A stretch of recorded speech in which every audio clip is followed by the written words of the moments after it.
You're listening to the Pittsburgh Piledriver. What the hell is that? Podcast.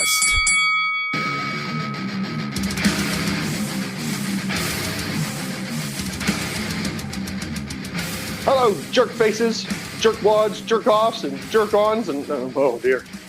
Oh, well, the Better Business Bureau calling us here in a little bit because we're going to be jerking on.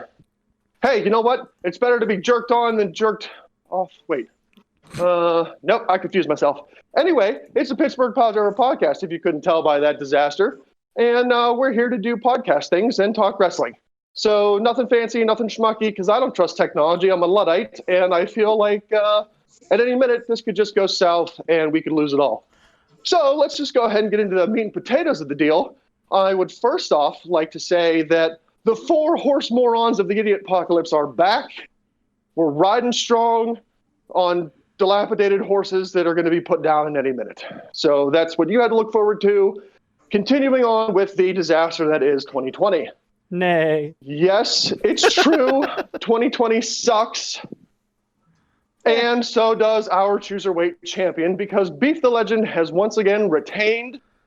You know it is the end of times, because not only did he win with the last picks, now he has retained, which is unprecedented, and what I feel is going to lead us into the remainder of 2020 as Beef being the Chooserweight champion until the crowning of the new year. That's my prediction officially. We'll see what happens. Tiger Bomb Tom, Poot the Bard, Alec Ransom, and your reigning, yes, that's true, defending, and for the first time I can honestly say, without reservation, undisputed Chooserweight champion, Beef the Legend. We're all here. We're going to talk some picks for NXT something or other. We're going to talk some reviews of Clash of the Night of the Dead of the Champions of the Undead of the, wrestling feast. And listen, I actually took notes. I took notes during that, and I wrote them down so that I would have information to talk about. It truly is the end of times. It really is. That's big brain stuff right there. Is he right? really undisputed? I mean, I tied him, so he won on a technicality. I mean, just saying. You know what? I'm going to say this. Default. No. I tied him too. I'm going to say this. I forgot. Sorry about that, Poot. There was no tomfoolery. There was no weird match endings. There was no his eye is out. Oh, but it's, the retina's not dislocated, so, we can salvage his eye because the retina wires and circuitry within his brain. Nope, there was none of that. It's out. His dick is out. Episode 4. We made predictions. Yes, Beef, Tom, and Poot tied, but it's champion's prerogative. No one beat him. Therefore, I can honestly say, when it comes to my opinion, Beef the Legend is the undisputed Chooserweight champion. How do you feel about that, Beef? I'm defending you. You guys, I'm worried about Ransom.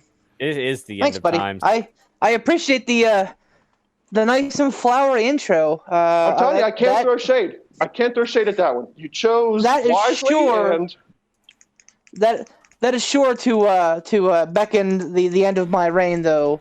So I feel like I may be the death knell. The Ransom vote may get me.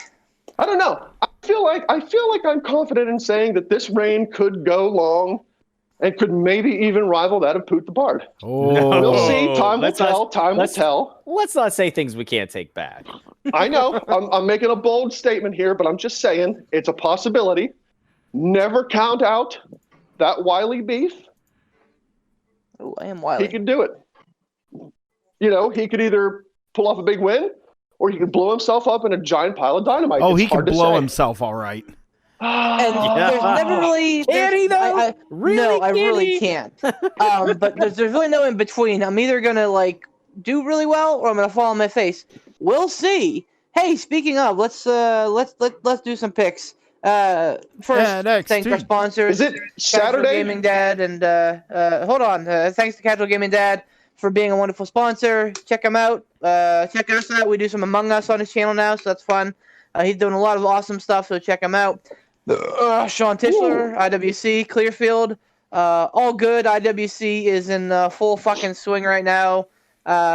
Downtown. Their next show is at the Washington Wild Things Stadium in Washington. So I thought I have no idea, or did that one already happen, or did it get postponed, or what? I don't know. No, the Wild Things Stadium is kind of like their home away from home. They do some at the Brownsville Drive-In too, but the Wild Things Park is where they like to do a lot of stuff, which is a cool venue. Duly noted.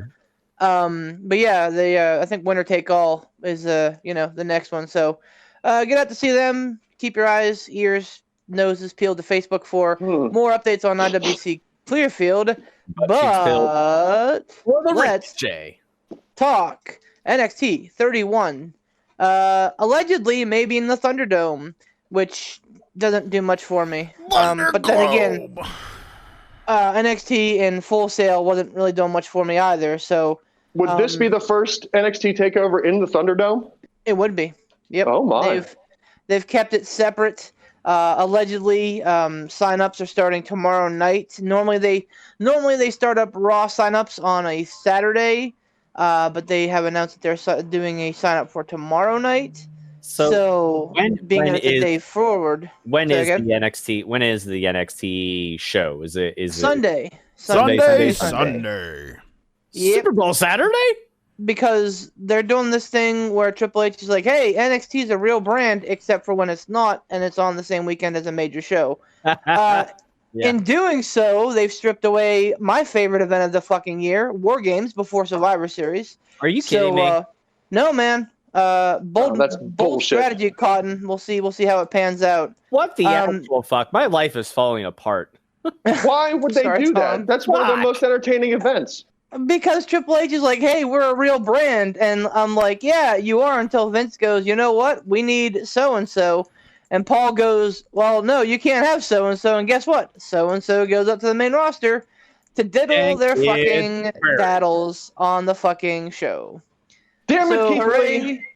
Hooray for Keith Lee. Hooray for T-Bar and Mia Yim and fucking Slapnuts and Jose Canseco and all the other great NXT fucking talents. And Pete Rose. Let's not forget Pete Rose. Pete Rose. Like all the other wonderful fucking, Barnyard Pete Rose George. is a double WWE Hall of Famer. How dare you? Yeah, man. Hey, listen. T-Bar will be right next to him one day. We did have to get the picks, but I gotta say, T-Bar's killing it on Twitter. Yeah, he is. He's doing good. Absolutely. There was a point in Mick Foley's first book where he talked about rooming with Diamond Dallas Page, and Dallas told him, "You got to live your gimmick, champ. You got to live your gimmick." And like T-Bar is like Dijakovic. T-Bar has like jumped into that 100%, and he's like, "All right, you people want to throw shade at me? I got you. Don't you worry. I'm coming for you." And he's like keeping a list. That might be the one reason why Retribution survives is because of him. Yep. Right? Yep.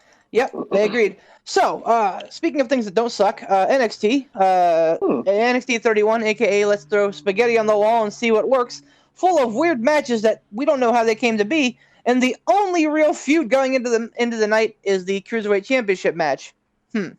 All right, so, as champion, I will lead off because that's what champions do.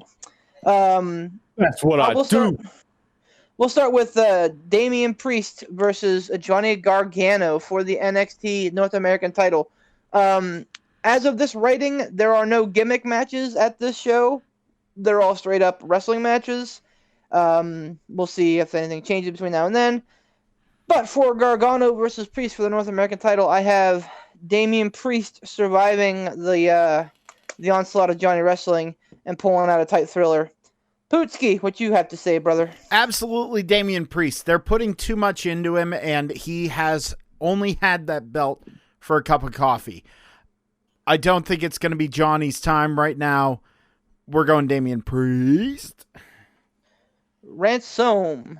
I'm going to say Damian Priest. It doesn't make any sense to take the belt off of him at this juncture, although that doesn't mean jack shit, but I'm going to still say Damian Priest.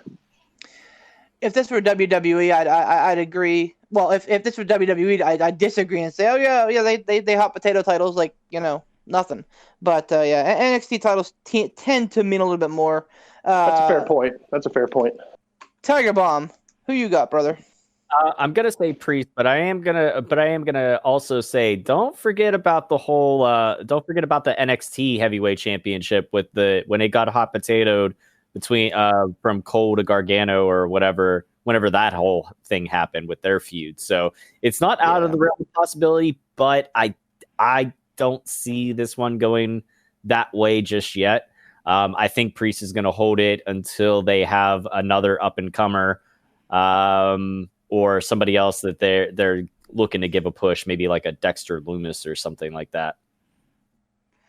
Cameron Grimes, man, like to me, I think Grimes serves as a perfect foil for Priest. And Absolutely. He would make a perfect shit-eating heel on for the North American title. He's a shit-eating heel, but he's also a wild cartoon character of a man. Yes. I thought you were going to call him a wild card. No. No. He's definitely not that. No. He is anything but that. It's because he's just such a caricature. And Damian Priest is supposed to be that, like, super cool rock star-y feel guy who takes himself seriously, but in a lackadaisical way. Cameron Grimes is like if you gave cocaine to a Tasmanian devil. Like no, sir. That is Andrew Palace. Thank you very much. True. That is also no, true. no. He is. He's a little more refined than cocaine. Okay, a little more refined. Refined. All the cocaine. And let's not forget that NXT did just hot potatoes the main title earlier this year between Cole and Lee, and then Karrion Kross. So they're not above it, but it just doesn't happen often. True. Moving on, we have the women's title being defended with Io Shirai versus Candice LeRae. Pootski, give us your pick, brother. I think honestly, it's going to be Candice LeRae. I think the whole impetus is that one of the Garganos walks away with the belt. I think it's going to be Candice. Handsome Ransom, who you got? I'm going to side with Poot and also say Candice LeRae. Uppercut. Go. Damn you, sir, because I was also in the same line of Poot's thinking, so I'm also going with Candice. You guys suck. Like, this is my, out on a limb pick, and you guys all picked Candice LeRae, too. So I am going to stay the course and pick Candice LeRae here. You could be a defending champion and pick Io Shirai, I'm just saying. I know I could. Yeah, let's defend our championship and pick something that we don't think is going to work. Yeah, baby. Yeah. She's so pretty. Easy there. You're no Handsome Ransom, sir. She is so pretty. There it is. There it is. So pretty. I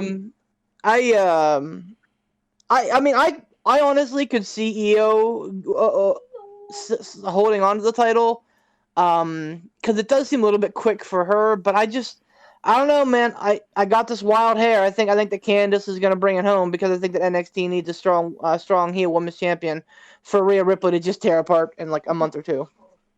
Easy. My wife is losing her shit right now. Kushida versus the Velveteen Dream. Ransom, you go first. I have no idea. So I'm going to say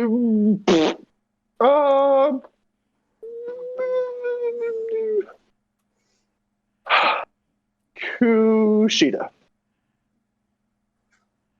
I don't know why. CGD, what you got for me? Hide your cell phones and put away your dick pics. Velveteen Dream's taking this one. Oh boy. Oh dag. No, I think Dream's still in the doghouse. They're not going to say that he's in the doghouse, but I think he's still in the doghouse.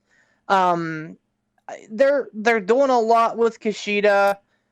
I feel like they're giving him an extra little level. I don't know why, and I don't know where it's headed. Maybe he's the guy that maybe we see a heel Kushida feud with Priest for the North American title. I'd be fine with that. I am picking Kushida on this one. Mr. the Bard, baby. I'm going with Kushida as well. They're making him more aggressive. They're pushing him a little bit more, which is way overdue. And like you said, Dream, he's got to still be in the doghouse. So absolutely, Kushida. The only feud on the card that actually has been established for more than 3 weeks. Pumpkin Escobar versus Swerve Scott. It's actually Santos Escobar. Yeah, that's it. Versus Isaiah Swerve Scott. Tom,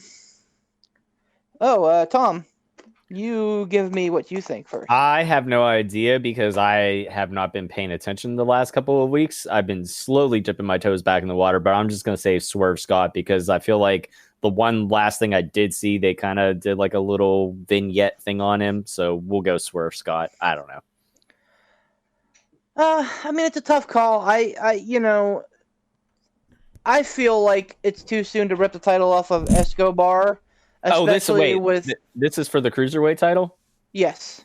How long has Slapnuts had it? Since they brought it back from pandemic because what's his name? The Irish Ace lost it due to COVID. Yeah, I don't know when June-ish. No, I'll stick with Swerve Scott regardless. I'll stick with that. I'm going Swerve as well.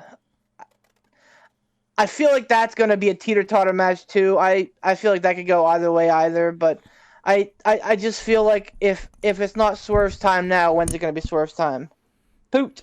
I think it's going to be Swerve because very, very soon, I would wager, they're planning on having the Irish Ace take the belt off of a face.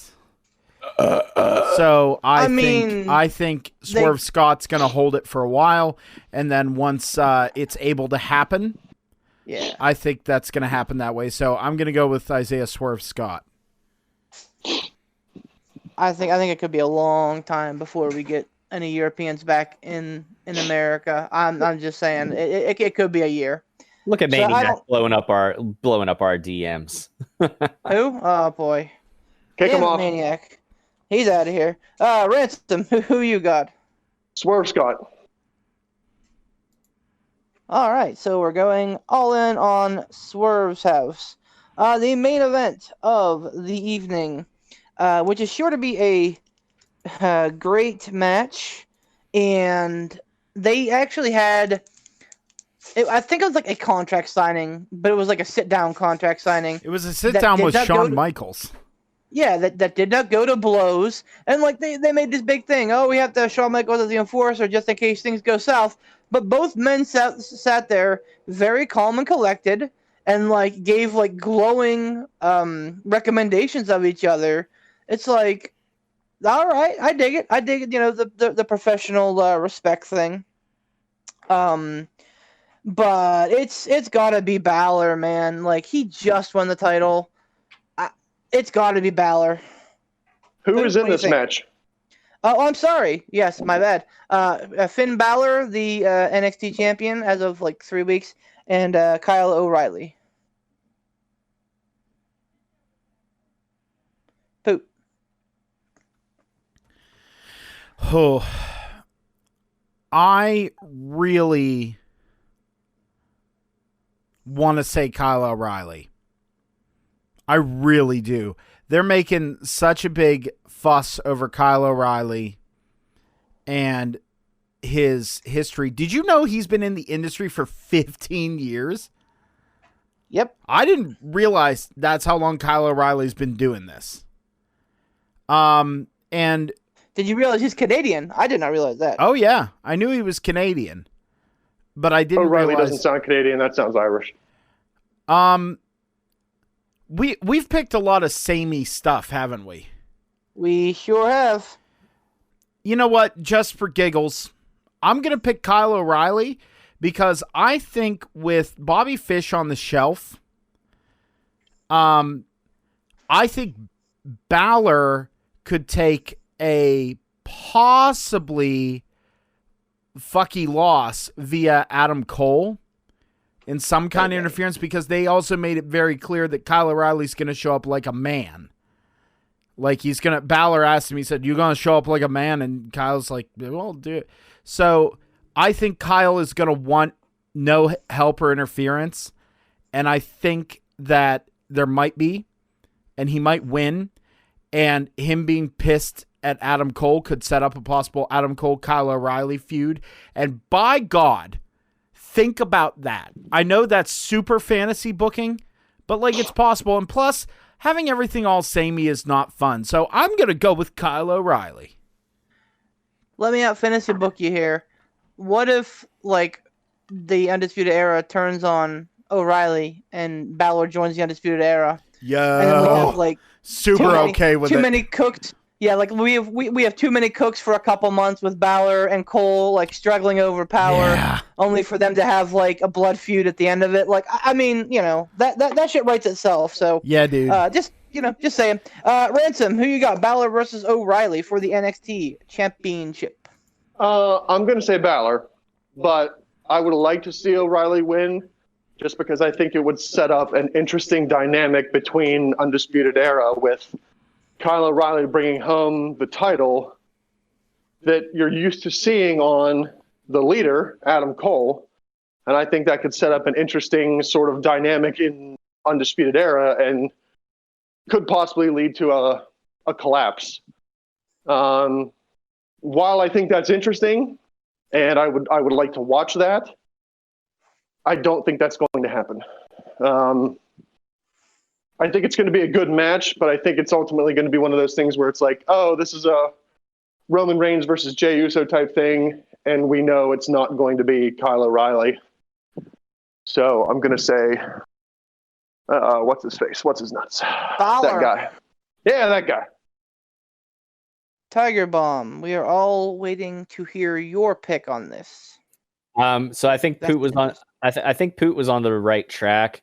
With the saying about setting up some sort of feud, but I think it's going to be with the interference and stuff.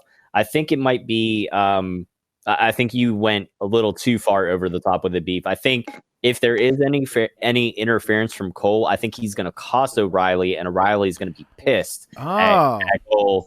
Either way, I see Balor walking away. It's either one of two things is going to happen.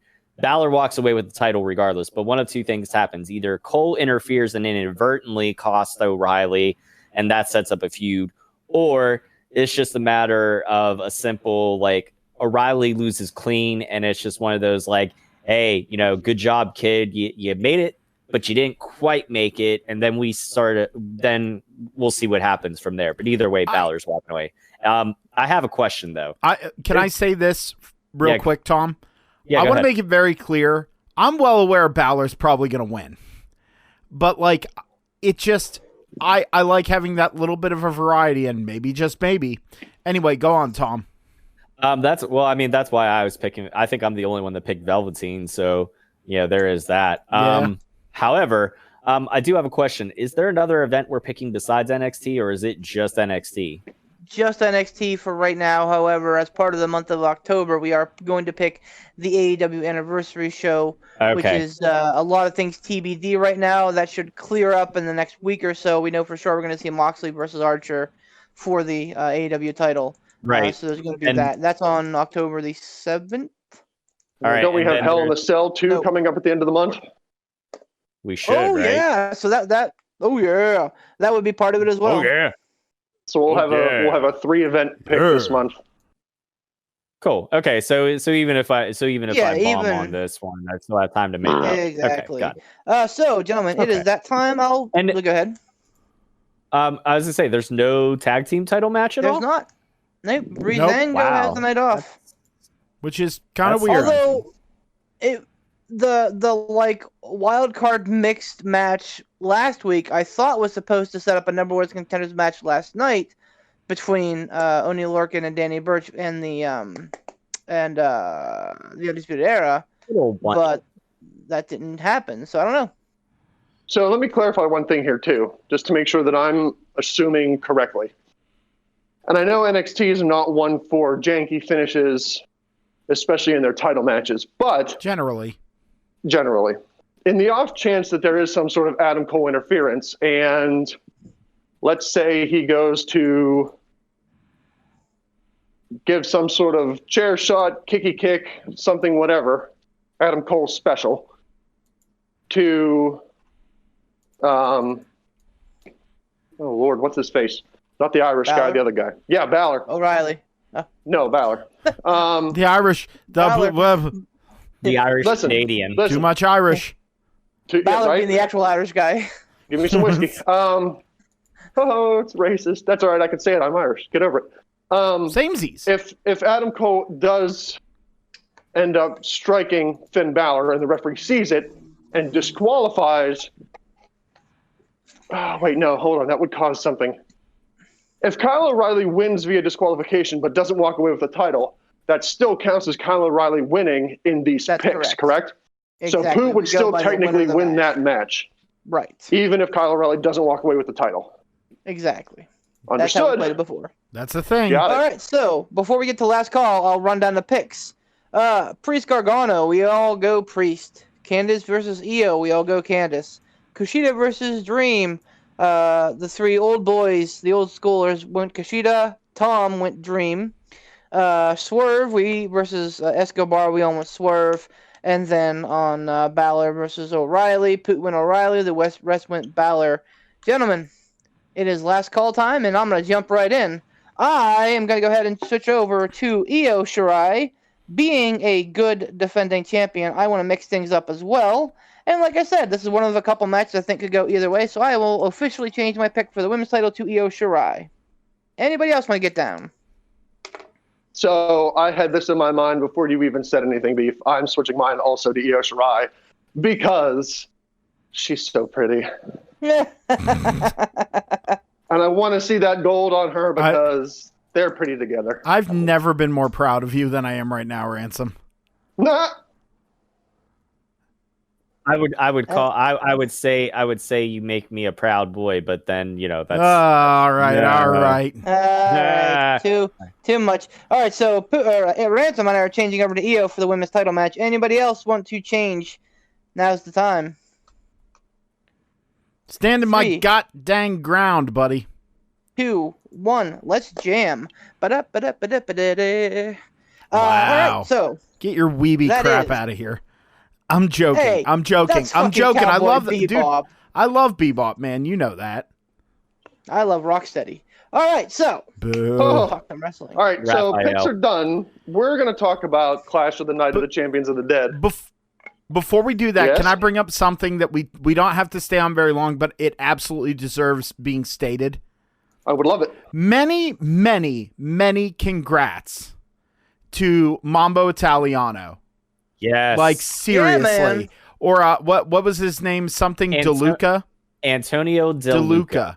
DeLuca. Yeah, yes. Did he Antonio get signed? No, he was a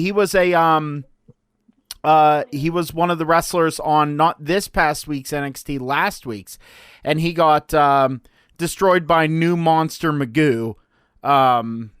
Whoever it is. Not trying to belittle anybody. However, the fact that Mambo has been busting his ass. Like, if you follow him on Facebook or any other form of social media, like, not only did he pick up and move to America to follow his dream, to have that moment, he's back in school. Him and his wife opened a business. He just recently bought a house.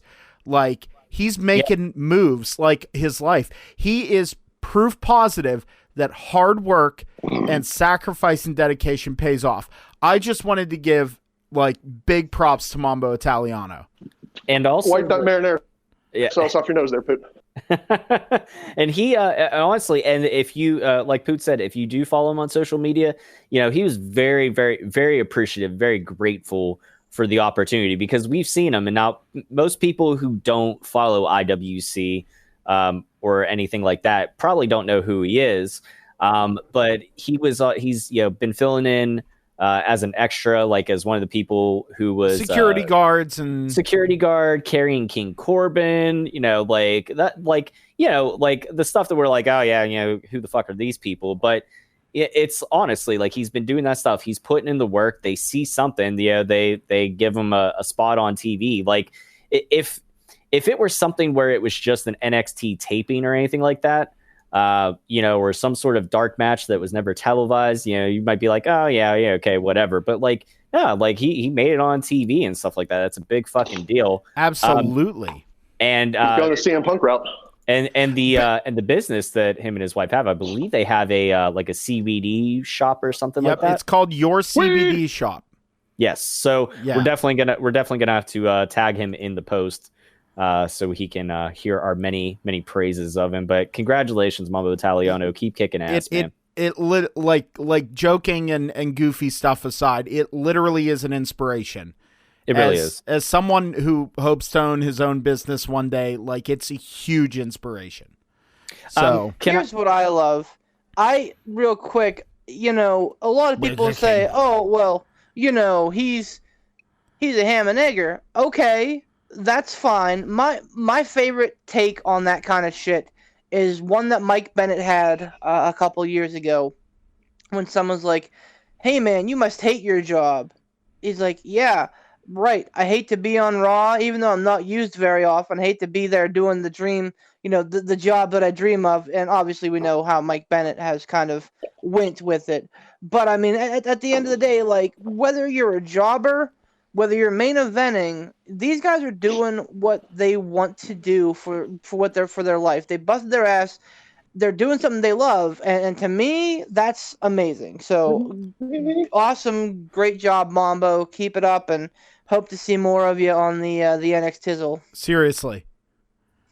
Real quick though, shifting gears, one person that we're not going to see on NXT, and I want to wish her as speedy and healthy of recoveries as possible, is Tegan Knox. Unfortunately, she's just being plagued by knee injury after knee injury. And I honestly hope, if she does come back, I hope she's 100%. I hope she doesn't rush anything. But I also hope this is one of those things where maybe she may want to look and see, like, is this worth her health or anything like that. But either way, regardless, nothing but well wishes for Tegan Knox on her road to recovery. So, Absolutely. yeah. It's a bummer because they feel they feel like they're almost going to push her all the time, and then either something derails her or they just don't pull the trigger. It's sad, but yeah, best wishes, get well soon. Tegan, go ahead, Ransom. Let's talk some Night of the Clash of the Dead of the Book of the Champions. Okay, all right. So Of the Dead. we don't have to, go through every match or pick everything apart, but I would like to touch on a few things. The first off is, and maybe this is because I haven't watched a lot of events in the Thunderdome. Most of the time I get the highlights, read about the results, things that happen in the match, and I don't really watch because, why would I? I can't remember who I was talking to. I was talking to somebody, and I don't think they were involved in this podcast. Who the heck was I talking to? I don't know. Maybe it was Tom the other night. I can't remember. Anyway. I watched the event from start to finish, and it wasn't terrible, but it wasn't memorable either. This event seems to fall into one of those WWE style, okay, it was a pay-per-view, but I'm never going to go back and rewatch it on the network. In a few weeks, you'll have to remind me what happened, because I won't remember. Not that it was bad. If there were bad things that happened in it, I'd remember those. It was just, it was It was nothing to write home about. Do you guys feel differently about that? No. It was a very... It was a very... my opinion of it is short. It's very much in line with Ransom's. It was meh. However, it was the reason why it was meh is I think it's because it felt very slapdash. It felt very kind of slammed together. It felt like awkward pairings. It was just a very awkward thing. I will say this though. Roman Reigns and Jey Uso match told a hell of a story, and they were putting the use of the fact that you can hear them, because there's no fans in Thunderdome. to really, really effective good use. That is what I will say. Yeah, that's for sure. We'll get to that match, in probably more detail towards the end. So here's my take on it, and I'm right in line with you too that it was nothing memorable. It was good, but anymore like with WWE, if it's something that I can chalk up to not wasting my time, it was a great event. And that's sad that it's come to that. But that's literally how I feel. Like, if it was entertaining, if I had a good time watching it, if there was some things that stood out to me, then it was a worthwhile expenditure of my time. What do you think, Tom? I didn't watch the event, so I honestly have no input on this segment. See, I feel what you're saying there, Beef. Like, I do. But I think... I probably wouldn't have watched this match if I was at home. Like, I started out event. I started out watching it at home. Then once my kids went to bed, as my nightly routine usually is, I go to the fire hall and start walking laps. And if I had other stuff to listen to, if I had other podcasts to listen to that I hadn't already eaten up, I would have been listening to those. But since I didn't have anything else to put in my ear, I turned that on. So, no, it wasn't a waste of my time because I would have been at the fire hall doing laps anyway. But if I had other things to listen to, I probably would have chosen those. I don't know what that says about this event, but whatever. In any case, I haven't watched a lot of the Thunderdome, so the first thing that I picked up on was the fact that the Thunderdome just seems to be a combination of white noise. When they were introducing everything, it didn't sound like cheers. It just sounded like the background crowd reaction in a video game. Just white nonsense, nothing noise. And the ring sounded real muffled and it sounded weird. I don't know if that was just because of this event or if that's the way that it always is in Thunderdome. But when people were taking bumps in this ring, that's the one thing that really stood out to me was like, that ring sounds muffled. Any thoughts on that, or is that a usual for Thunderdome? I honestly can't say that I noticed because anymore I don't watch pay-per-views by myself. I'm usually watching with other people, so like my attention is not 100% on that. It would not shock me. Thunderdome is a weird beast. I find it very distracting, to be honest, because I think that people are using it like, oh, hey, I'm going to get my 15 minutes of fame by being on this tanking TV program. Like, I don't know, man. Like, everything seems hokey and gimmicked, and Seems sus. It does. Everything seems sus. I read a report. Well, not a report. Somebody on, I think it was PWP Nation, I don't remember, said that they had somebody that they knew that was on Thunderdome, and they said that they were only on for like 20 minutes, but apparently appeared for the rest of the show. So clearly they are recording, and I'm sure that's one of those litany of things that you're signing off on whenever you agree to have your likeness recorded, used ad nauseum. Oh, that's interesting. So, like, it's just the thing that they tell you is you can't sit on your hands. You have to be active all the time. Well, I mean, in real wrestling events back before COVID, fans would sit on their hands during matches. They would sit there and they would watch or they would chant and they, things like that. The Thunderdome doesn't have that electric feel of a crowd. So, like, there's no unity in them. They are basically all just kind of sheep on TV.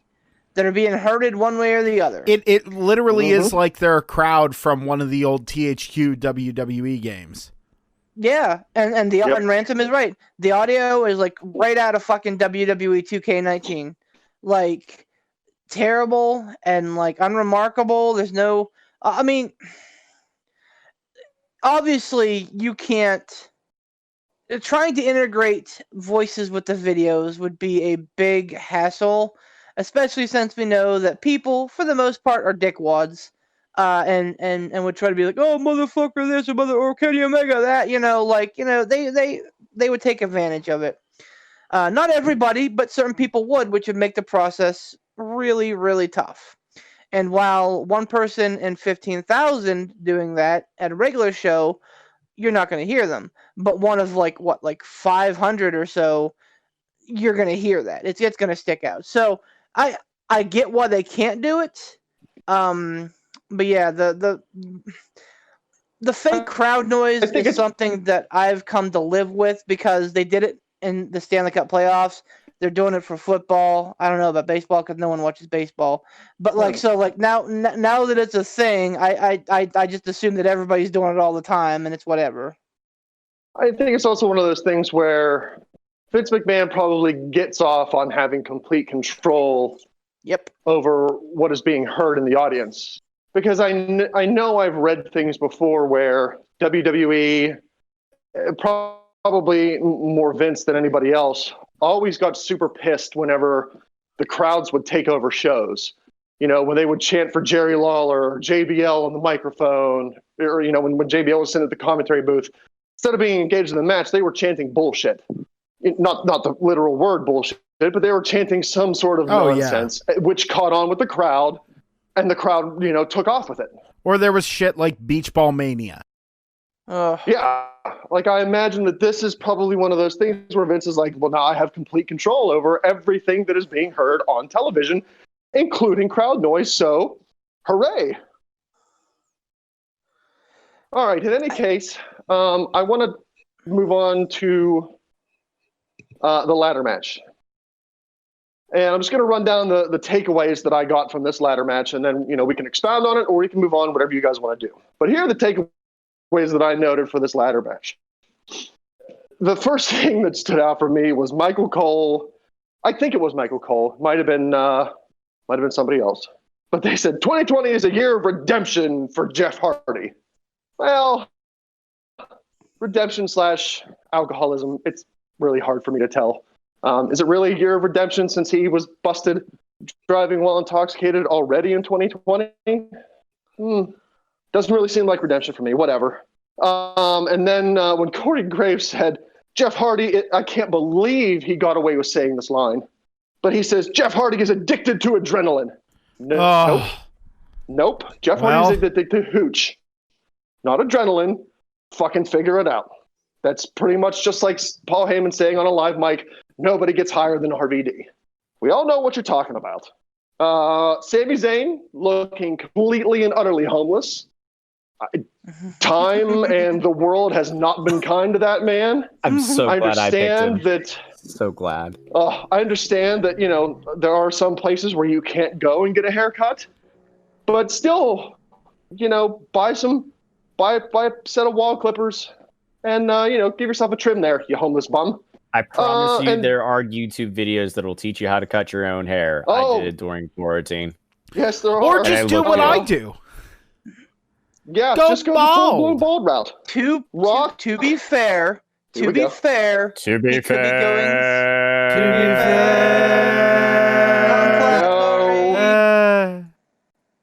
we haven't done that in a while. Yeah, it's been a while. To be fair, he could just be going through his Andy Kaufman haircut phase. To call back that two of you should get when my hair was absolutely atrocious. Maybe he's growing it out. Maybe he's growing his beard out. Maybe he's just trying to make a statement. Who knows? But who knows? I don't. With the employees that WWE has, I don't think it's he didn't have access to it. I think he just doesn't want to do it. Oh yeah, he could definitely get himself cleaned up if he didn't want to really look like he was living on the streets of LA. This seemed like a reboot of the previous Razor HBK IC title match where you had 2 IC titles up there. Don't know why they made a big deal about that. It's been done before. Another thing that really stood out to me is, why was Michael Cole bewildered when Jeff Hardy climbs to the top of the ladder to do a swanton? Every ladder match that Jeff Hardy has ever been in, he has climbed to the top of a ladder and done a swanton off of. This isn't revolutionary. This isn't shocking. It's in every single Jeff Hardy ladder match. Yet, there's Michael Cole. I can't believe he's climbing to the top of the ladder. Don't do it, Jeff. Don't do it. He's going to do it. He does it in every single one. You dum-dum. And then when, I can't remember if it was Corey or Cole, one of them said, there are bodies everywhere. I don't know if there can necessarily, easy for me to say. No. I don't know if there can be bodies everywhere if there's only 3 men in the match. If there are 3 people in the match and they're all down, does that really constitute bodies everywhere? Maybe not so much to me. Overall, I would say pretty good ladder match until the handcuffs came out. That spoiled it for me. Oh, now, man. the handcuff are the best through part. Jeff Hardy's ear. Safe The word is handcuff through Jeff meatloaf. Hardy's ear was pretty entertaining. That was interesting. I thought for sure something bad was going to happen and Jeff Hardy was going to lose an earlobe. Thank goodness he didn't. But I don't know. When the handcuffs come out, it's like, okay, this has also been done before, and you know what's going to happen. As soon as the handcuffs come Not in the out, ladder match, though. I immediately said to that's the thing. myself, I'm going to disagree with you on this. I think well, you can because disagree as soon as I'm done making my point. When the handcuffs came out, I said to myself, I can stop watching this match. Sami Zayn's going to win. That was it. But not necessarily, because I thought for sure that Jeff Hardy was going to, bite his way out of chew his leg off out of the bear trap scenario, rip his earlobe off. I don't know what I expected of Jeff Hardy, but he's a fucking crazy dude, so who knows? This is WWE, not Saw, but continue. Yeah, but I mean, Jeff Hardy's a crazy guy, so, I can't imagine that Jeff Hardy ripping his earlobe would hurt worse than some of the shit he's done. Exactly. So, but to me, so this was your standard issue ladder match. It was good, but I feel awful that way about ladder matches. That I can just I've become desensitized to them. Nothing big happened, but it was good. To me, Oh, yeah, man. The thing that set it apart was the gimmick at the end with the handcuffs. Man. I thought that was a very smart way to end the match. I thought that it was, because we've seen handcuffs before. We know how that usually goes. It usually goes with the face overcoming them and triumphing. But with this, I think that it was applied so smartly, and very interestingly. I hear what you're saying, that it kind of cheapened the match. But that's what the heel does, man. That's like when Gargano put on the that was okay match at NXT in your house. That's the point. If you're the bad guy, you're not supposed to be going out there and saying, "Oh man, they're going to be talking about this spot for weeks." No. MJF is a perfect heel right now because he does what every bad guy should do: slow the match down. Absolutely sit on your opponent as much as you can the whole match, and then win by some sneaky way. So Sami Zayn doing that made the absolute most sense, and that was the thing that I took away the most out of the ladder match. Was oh man, what a creative ending. Tom, anything? I mean, honestly, like I said, it was a good way to kick off the event, but like Beef said, they're fun because they show up, but the problem is for me, I went, yeah, but NXT does it way better. It's but. It's always a but. Whenever the main roster does something like that, I go, yeah, but, and I just kind of wait for the shoe to drop on the fact that people go, oh, huh. NXT is the better thing, and everyone knows it's the better thing. So why are we even fucking doing this? I don't know. I'm going off on a tangent, but my point is, Like, it was a good way to start the event. It was high energy. It was entertaining. It had some decent gimmicks to it. But again, like Beef said, just kind of meh. It was there. It was there. It was there. The only thing that I'll say, this is not to like kind of disparage what Ransom said or make an argument against them. Kind of saying like, okay, well, yeah, we've seen it before. Like, I'll give it to you with Michael Cole, like overhyping Jeff Hardy. Don't do it, Hardy. Don't do it, Jeff. Like, we know he's gonna do it. If you've been watching wrestling long enough, you know who Jeff Hardy is. You know what he's gonna do. That's all well and fine. As far as some of the stuff like saying, okay, well, we've seen the double IC title gimmick done before. Just remember that the audience nowadays has a very, very shorter, much shorter attention span than those of us who've been growing up watching it and stuff like that. And to some degree, I mean, in a broad spectrum sort of thing, there's always going to be something that's always been done before, because there's only so many things that you can do before you have to kind of dig back in. Like, I mean, like, look at Hogan, the ultimate babyface good guy. This era's this generation's version of that, was John Cena. But one could argue it's like the whole Hogan getting hit and not feeling it, and then I'm sure we could find an example of that in some other wrestler, obviously tweaked, but some variation of that. So I would say my only point of critique would be for those of us that have been watching long enough to remember the double IC title stuff and things of that nature from days of yore. Just try to appreciate what we have in front of us, regardless if the match itself was pulled off well or not. Not saying like, okay, they didn't do it as well versus then to now, but just in a general sense, like if it was good or not. That's the only thing I will say, because otherwise, I mean, we are very jaded. The four of us, we have been watching it for a long time, and we remember a lot of shit. So it's, it is harder to, I would say it is harder to impress us, because after a certain point we do get desensitized, like Beef said, like it's like, okay, I've seen this match before. That's why for me, watching a like a hardcore match or something, I don't care about, like, I don't need to see gratuitous violence just for the sake of gratuitous violence. Like, give me a reason, like give me the psychology behind it. You know what I mean? That's just my take on things. I didn't watch this event at all, so I have nothing of substance to add, like as far as the actual event. But this is just some more in general sort of perspective. I can absolutely understand what you're saying. I really can. I think I'd be less jaded about it if they just had the one belt. Like, okay, Sammy didn't technically lose. Somebody else was crowned the champion. You still could have just put one belt up there. I feel like they missed an opportunity to really expound on this by saying, okay, there's two belts up there.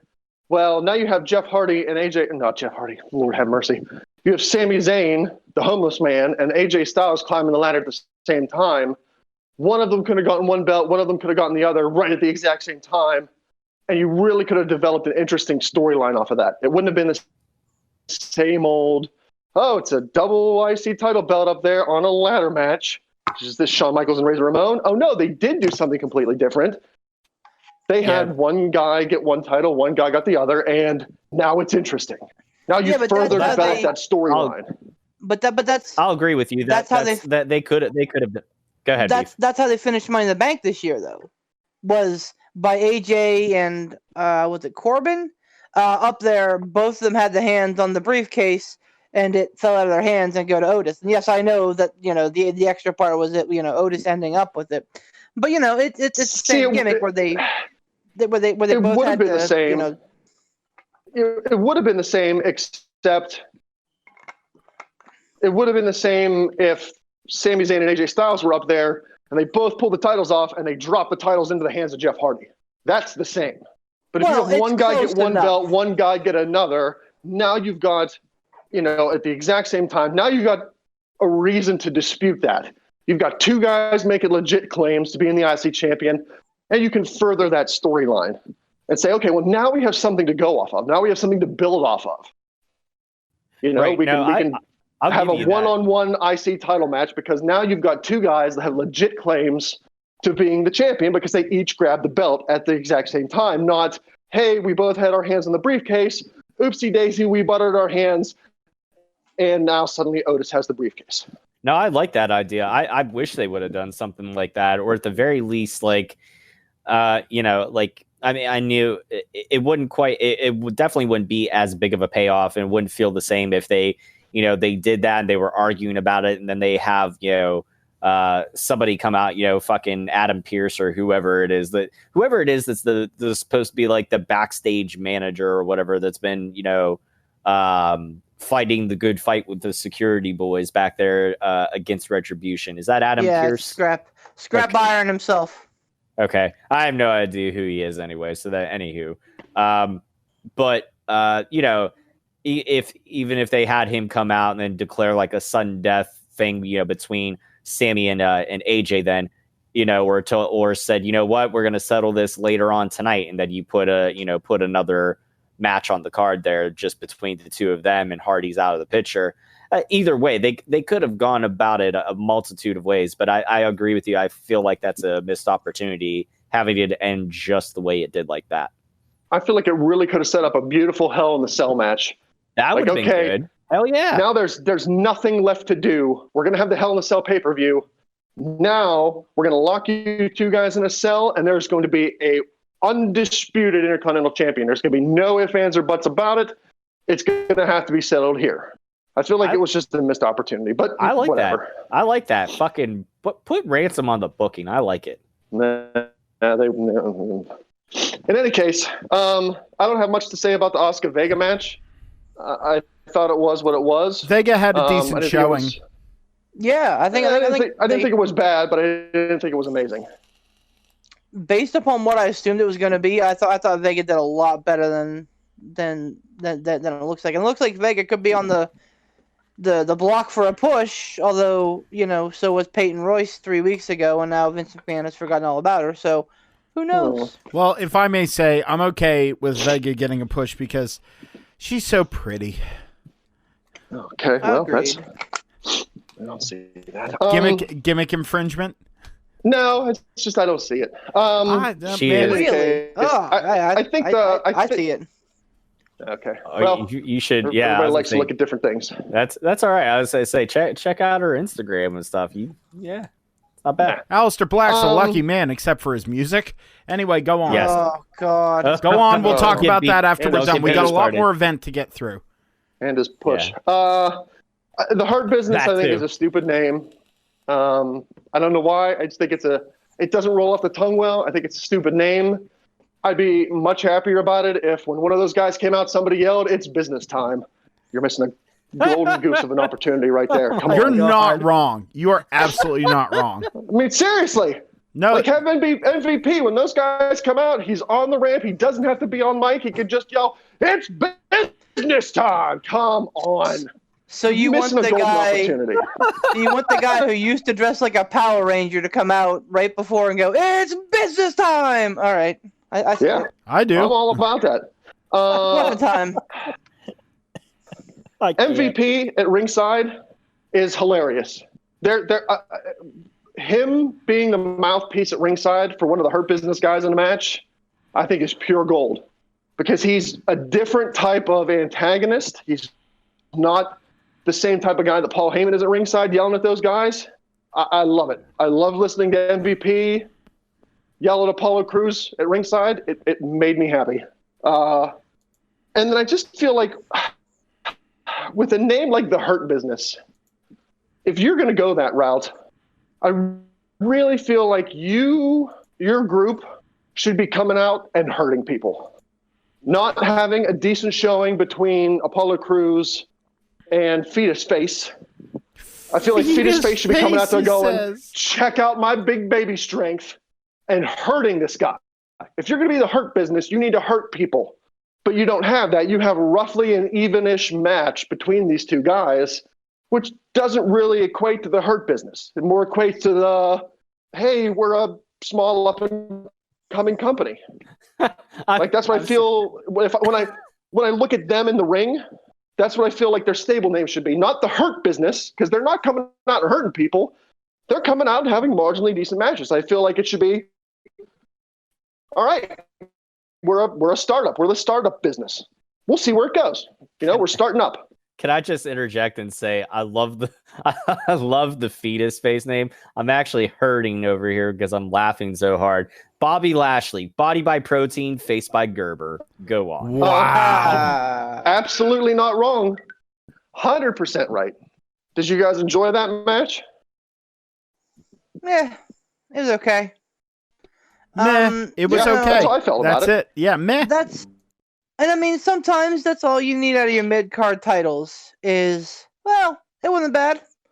I feel bad for really Bobby looking to Lashley. see Ricochet betray Apollo Crews and join the Hurt business. I was really looking for that because I think that would be something good to elevate Ricochet.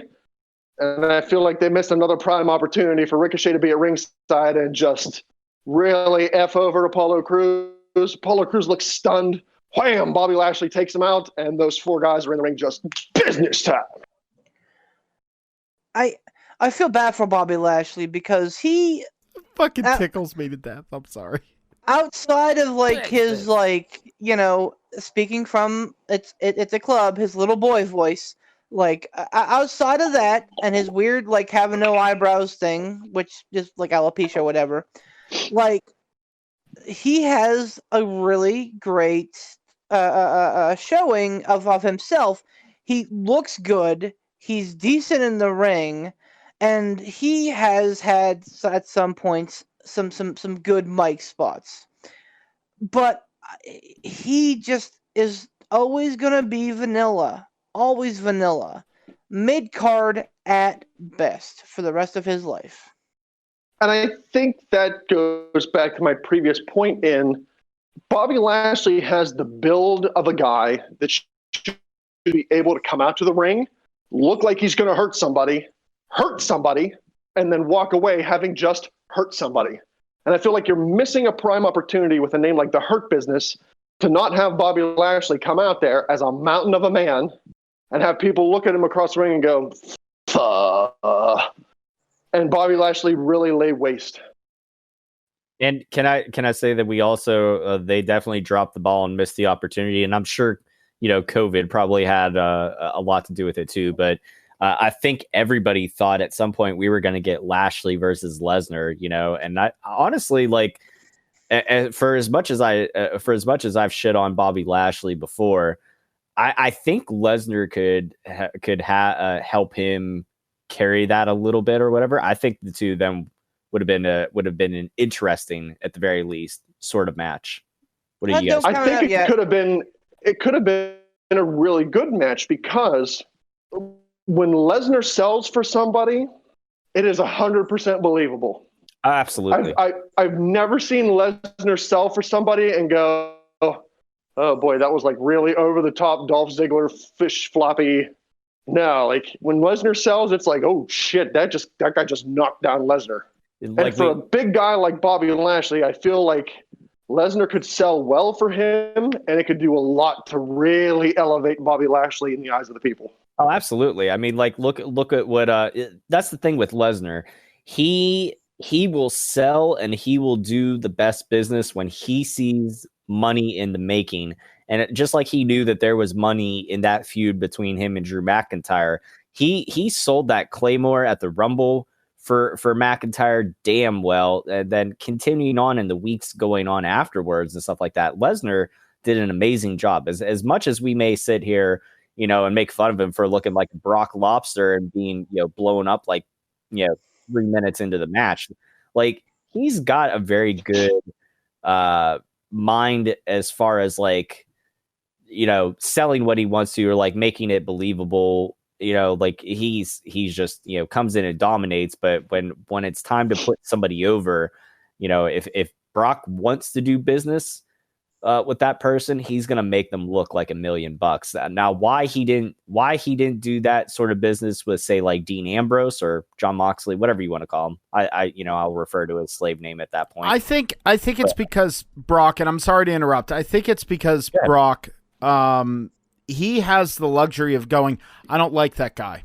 I'm not going to sell for him. He has a bad attitude. I don't like this. And he's just not going to do it. Yeah, I mean, and I get that. So I don't know. Like, I mean, I feel like I don't know. I feel like that was definitely some missed opportunities. So, I mean, it's whatever. But the point being that when Brock does want to do business with somebody, that he will definitely do the business well. And I feel like I don't know if he ever did want to do business with Lashley like that or not, if he just said, you know what? I don't want to work with Fetus Face. Sorry. But no, I think probably. Oops, sorry. Go ahead. You're fine. I was just gonna say, I think he is on record saying that he wants a match with Lashley. Like, he wants that to happen. I think he wants to put Lashley over because he sees. You're 100% right, Tom. When Lesnar sees money in somebody, he's like, I'm gonna do everything I can to make a big star out of you. I never understand the Lesnar hate. Like, yeah, I get it. He takes the title and he leaves for 3 months. But when he comes back, it's a bigger deal than you felt in 3 months. And there are pluses and negatives to both sides. But Lesnar, to me, you're welcome. Yeah, man. Oh, boy. Since WrestleMania 30, I think that Lesnar has been the biggest deal in WWE. The way that he's carried himself, the way that he's handled himself, some of the matches that he's had, the way that he's paid. Well, obviously the way that he's paid, but I mean, he feels like a big draw every time he's out there, which I think they missed on a couple times since, but here and there. But yeah, I mean, Lashley has all the tools for success. They just either don't trust him to put it together, or he just is having trouble, putting it together. I don't know, man, but I as vanilla as Bobby Lashley is, I still would like to see him succeed at some point. Yeah, 100%. Speaking of guys that I think are really succeeding, and maybe this is just my opinion, maybe it's not. Man, the Street Profits are entertaining. I love everything they do. Yep. Every time. When they were initially called up from NXT and they became like the chorus of Raw, I was like, they get it. Whoever's booking these guys, and I think it was Heyman, I'm not sure. Those guys can be in the weirdest, goofiest, obviously we've seen it happen, situation and still come out looking like professionals and viable champions.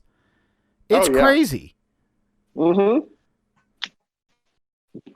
Yeah, that weird cinematic match they were in was great. Oh, it was amazing. It was so entertaining. That I could go back and watch that over and over again. It was fun. I want the Viking Profits all the time. Fun to watch. They're fun to watch in the ring. They're fun to listen to. They do the comedy shtick well, but they're not Santino Marella comedy shtick. They back it up with legit in-ring work. The only thing that I feel bad about with the Street Profits is the correlation and the comparison that they're going to get to Private Party and vice versa. Because, let's talk about the elephant in the room, they're both the quote-unquote the black tag team. They're both young talents. They're all four young talents. They're all four in the prime of their careers. They're all four great in the ring, great in the mic. So, like, that's the only thing that I look at the Street Profits and go, man, that sucks. But yeah, I mean, literally everything else, they're gold. So things that weren't gold in that match, obviously sucks that Angel Garza got hurt, but from what I've read, it doesn't look like it was as bad as they initially thought it was going to be. And that finish, I don't know what ended up happening with that finish. I don't know if, the ref was told by someone in the back, end it now.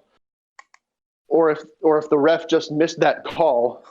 No, so I think he saw Garza throw up the X. So I think what happened is he saw Garza throw up the X, and he made a call then and there. Right. So, I mean, that's not the wrong call to say, like, okay, one of these guys are hurt, let's go home. That's not the wrong call, but it was clear that there was not, I hate to use the word clear twice in the same sentence, but it was obvious that there wasn't clear communication between the ref and the wrestlers because Andrade got his shoulder up before the 3 count. So someone didn't either clue him in, or maybe it was like, okay, we're, the One Street Profit, and I'm sorry, I don't know, each of their names. The One Street Profit did the Sky High move, which usually sets up for the big splash. But he got pinned off of the setup move.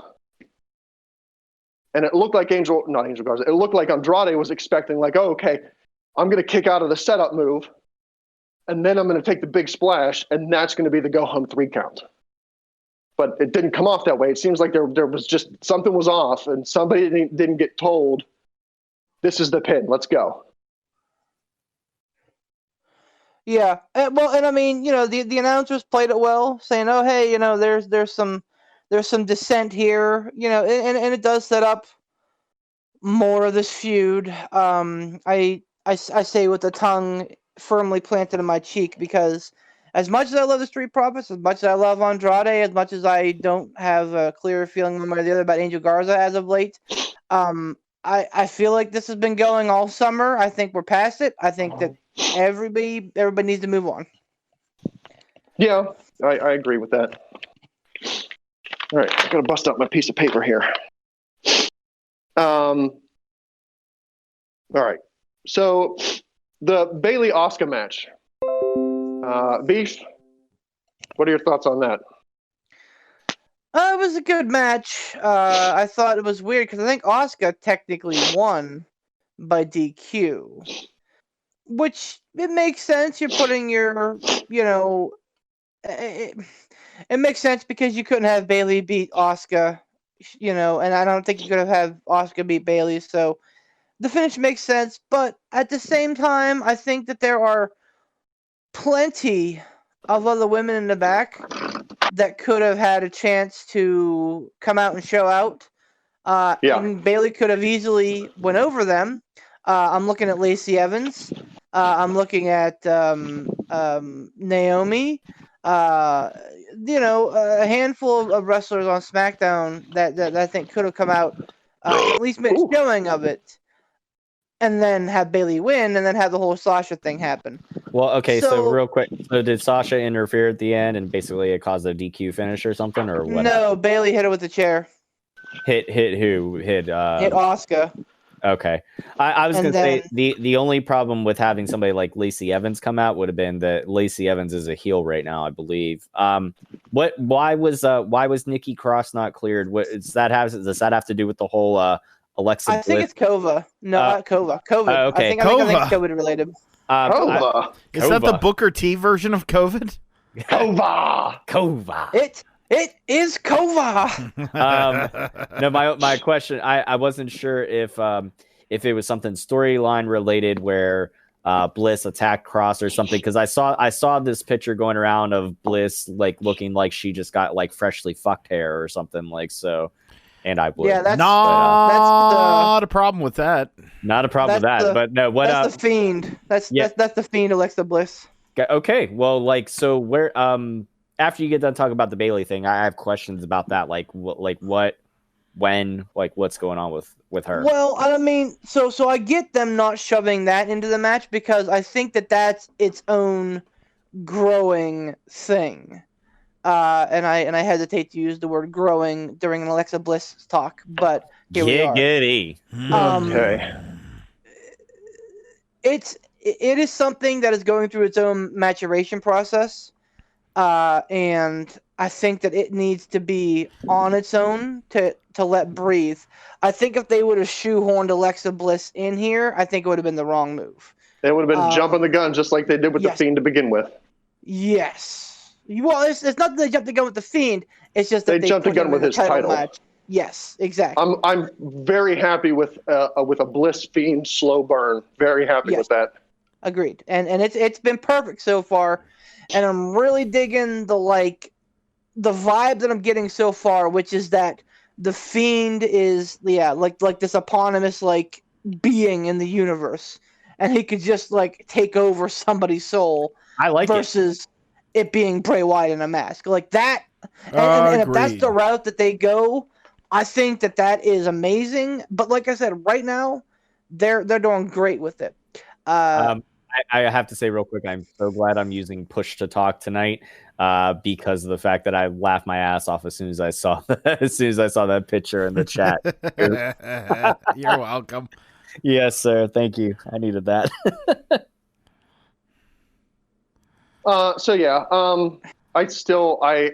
I hate Michael Cole and his boss time thing. I hate it. It's boss time. Yep, hate Get that. Just on wanted to time. throw that out there. I don't have any other suggestions as to what he should say, but I hate it.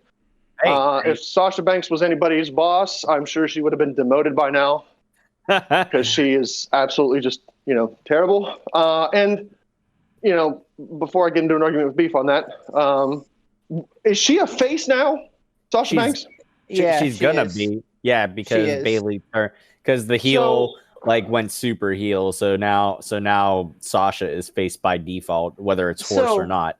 So she's a But- face. was- Why are they still using her heel music? I I don't. agree.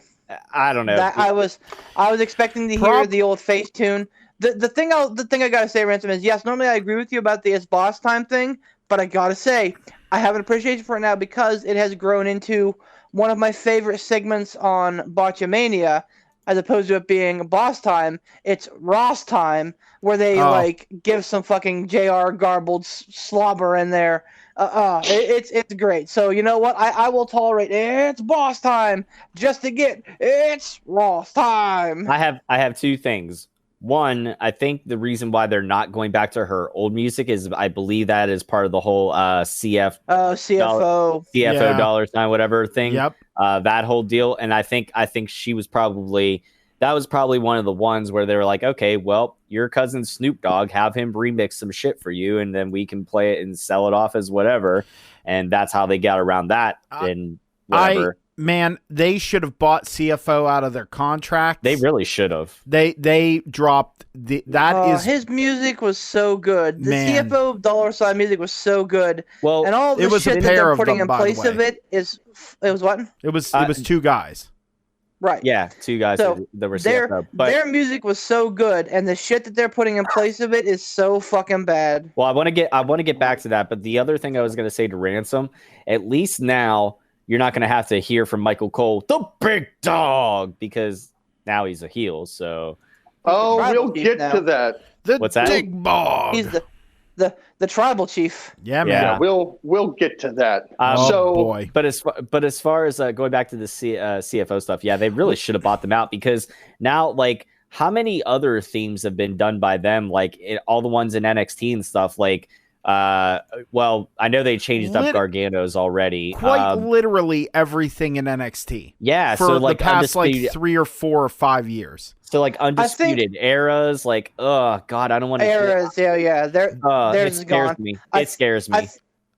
I think Ciampa's is, which is a fucking bummer because Ciampa's music is Oh really my fucking god, good. why? God, why?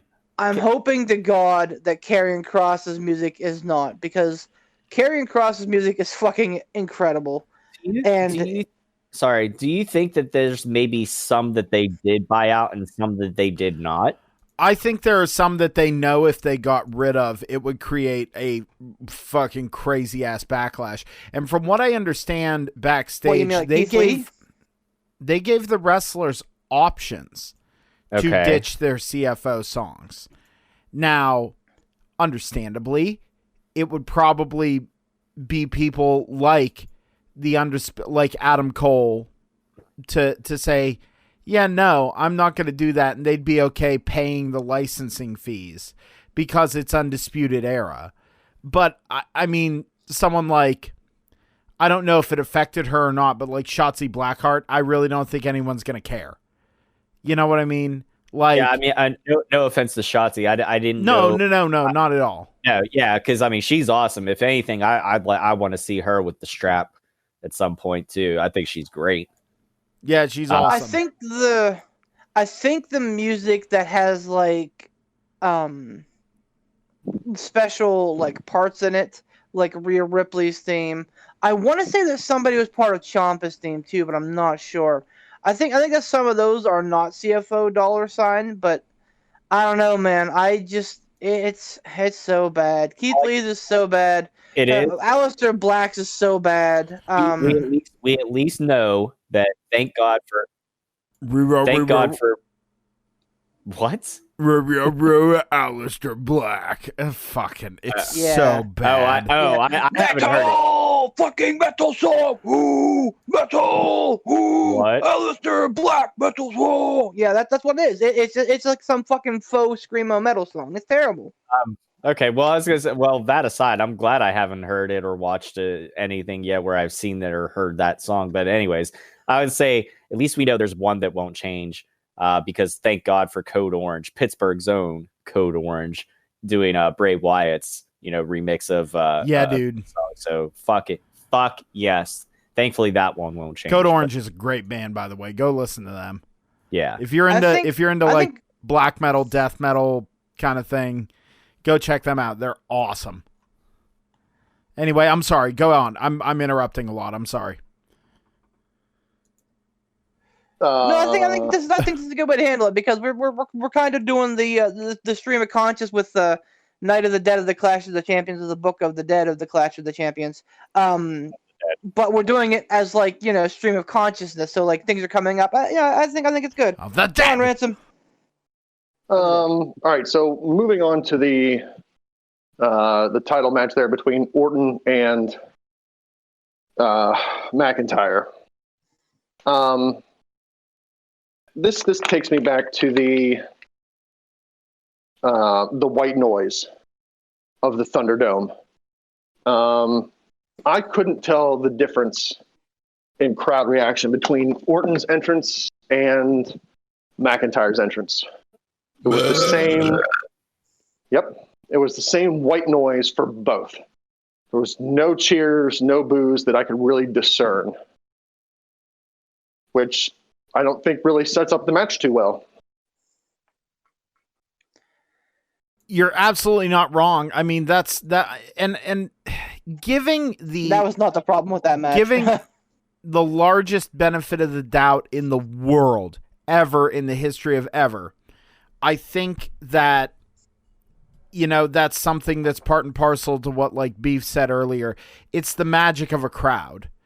I understand they could pipe in just yay and boo, but I think I think that's the problem with not having that live visceral reaction. You know what I mean? Is that those are the moments when it sounds super fucking canned. You know what I mean? Yeah, 100%. Anyway, go on.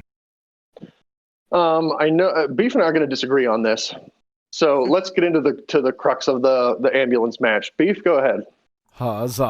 I think it 100% made McIntyre look like a weak ass bitch, which I don't think was the goal. I think the goal was to make it so that Randy Orton got his comeuppance. But I'm here for that argument. But McIntyre needed the help of the Big Show, Christian, the Heartbreak Kid, all hitting his signature moves or, interfering somehow, some way. And he still almost lost to Orton. I get that Randy Orton's like a legacy guy, no pun intended. I get that he's like one of the faces of your company. And I get that you gotta do right by the dude. But sometimes that means losing clean or as clean as one can in an ambulance match. So to me, him taking the shots from Big Show, Christian, HBK, and McIntyre still almost losing, just absolutely makes McIntyre look so weak. I get what they were going for, but I gotta side with Beef on this one. Honestly, it would have done better if it would have been McIntyre takes him 97% of the way, and like Orton just will not stay in the ambulance, won't stay in the ambulance. And then from the crowd or from wherever, all those legends emerge to shove Orton in there. Like, that would have at least done it better instead of parsing them out throughout the match. Like, I think, I understand it was supposed to be like, we're with you, Goku. We'll give you our energy, like, kind of thing. Like, I get it. Like, I mean, I understand, but it should have been that where it's like, Drew's exhausted. Orton's put him through his paces. Orton's in the thing. He's crawling out, laughing maniacally. And then from out of the shadows come the legends who Orton screwed over to, kind of to screw him over. That I would have been a little more okay with versus what actually happened. So I'm going to actually side with Beef on this one. I know that doesn't happen often, but he's not wrong. It did make Orton look weak. I don't think McIntyre. It made McIntyre look weak. I don't think it made him look like a weak ass bitch because the story was there, but it didn't really behoove McIntyre that much. So I don't see it that way. I don't necessarily see it as it making McIntyre look weaker. I thought it really elevated Randy Orton and made Randy Orton look very, very strong. Oh, you mean that young, plucky up-and-comer who really needs the rub? Yeah. No, I think Randy Orton has been there for a while. I don't think he's really an up-and-comer. #/sarcasm. That's what I'm saying, man. Like, yeah, I understand what you're going for there, and I was throwing it back at you, bitch. Oh, well, I fucking missed it. Well, damn. Yeah, dumb dough. I loved the fact that all those guys that Orton screwed over showed up, and got one in on Orton. I think it made Orton look strong. I think it made it look a little bit like Drew McIntyre needed some help. But I don't necessarily think that it made him look weak. When I see Drew McIntyre next in the match, I'm not going to see him as, oh, well, who's going to come out to help McIntyre this week? Like, I'm not looking at it that way. I'm looking at it as, damn, it really made Orton look strong. And I think if they do it right, there's the caveat.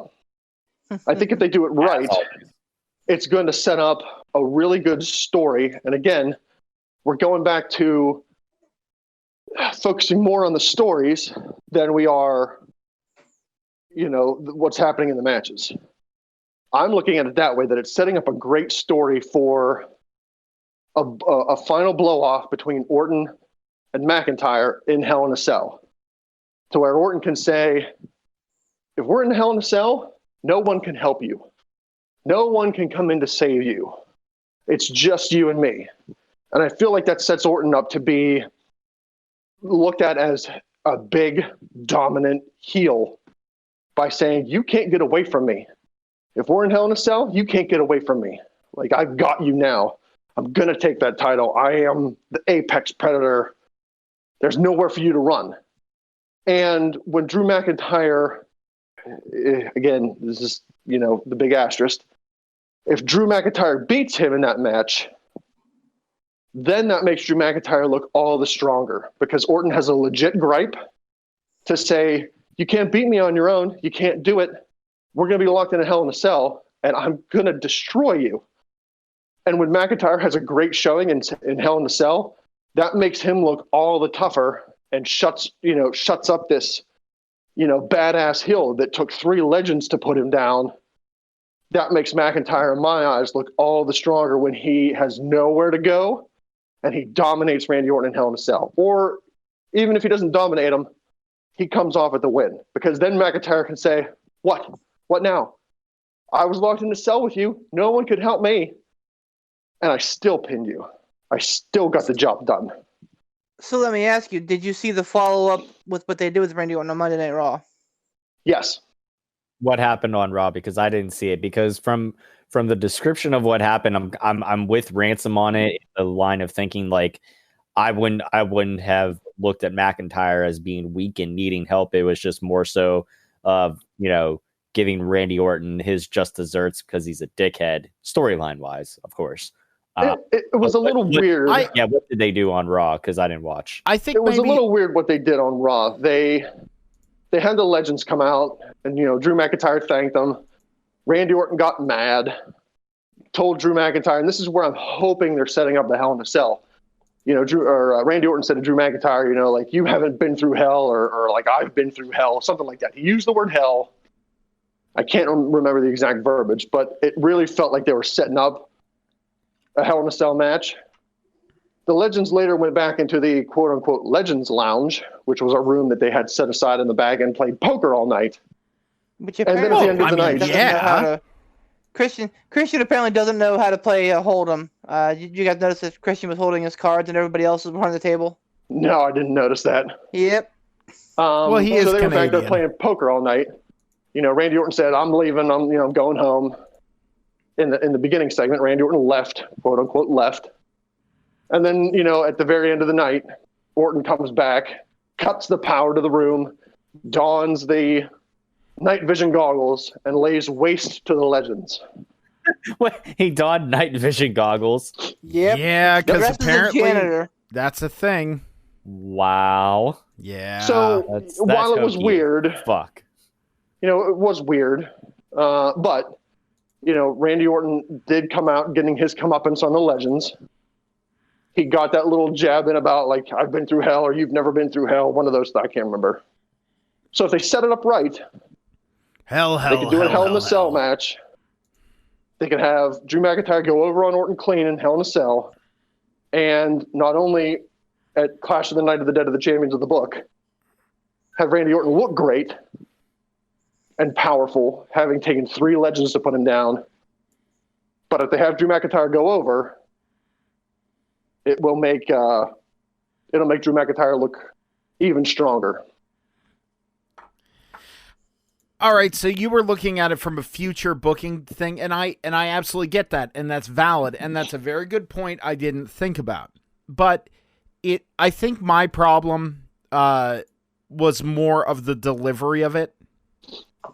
I think if it would have been something a little less pervasive, I'd have been a little more okay with it.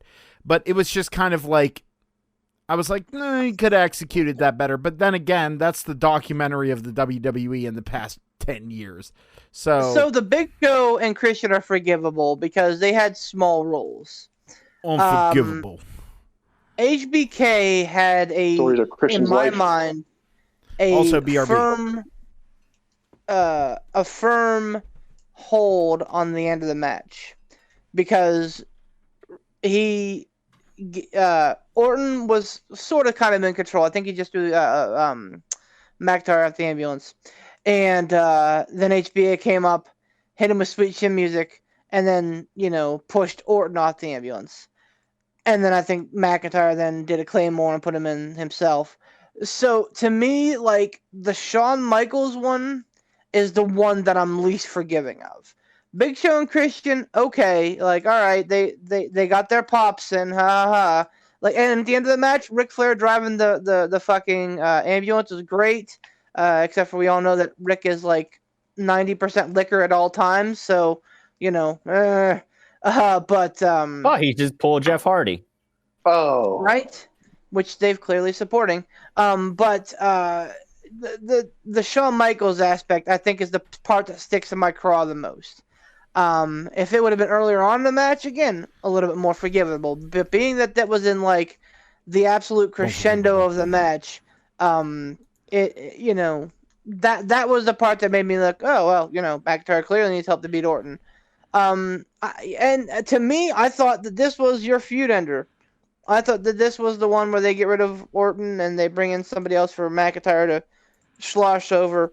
Or realistically, like I said on the picks last week, I thought that Orton was going to get one over on McIntyre. McIntyre was going to kind of mire in the upper mid card for a bit until the crowds come back, and then he would win the title again. Obviously, I think that they are probably along my line of thinking, where crowds might be a little bit farther coming back than what they think. So they're probably punching it up as they go along. I know, surprise, surprise from Vince McMahon. So my rebuttal there to the HBK showing was, and again, I'm looking at it from a storytelling aspect. You have your Big Show and your Christian do their thing, at the times that they did in their match. Sure, good. Don't disagree. That's all fine, well and good. But HBK is the biggest legend out of those three by far. And the sweet chin music is, if you can have Hall of Fame finishers, that's a Hall of Fame finishing move right there. Everybody knows HBK and everybody knows sweet chin music. Yeah. Right. So you want to have a big spot to feature your biggest legend and the most recognizable finishing move. Everybody pops for sweet chin music. Everybody, that's Shawn Michaels could come out once a week. Wham, sweet chin music, go home. Everybody's going to love it. Because it's Shawn Michaels and it's sweet chin music. And Everybody nobody loves that. does it like him. No, nobody does. So I feel like at that point in the match, that's where you want to bring out your biggest legend. At the point where Randy Orton really looks like he's going to get one over.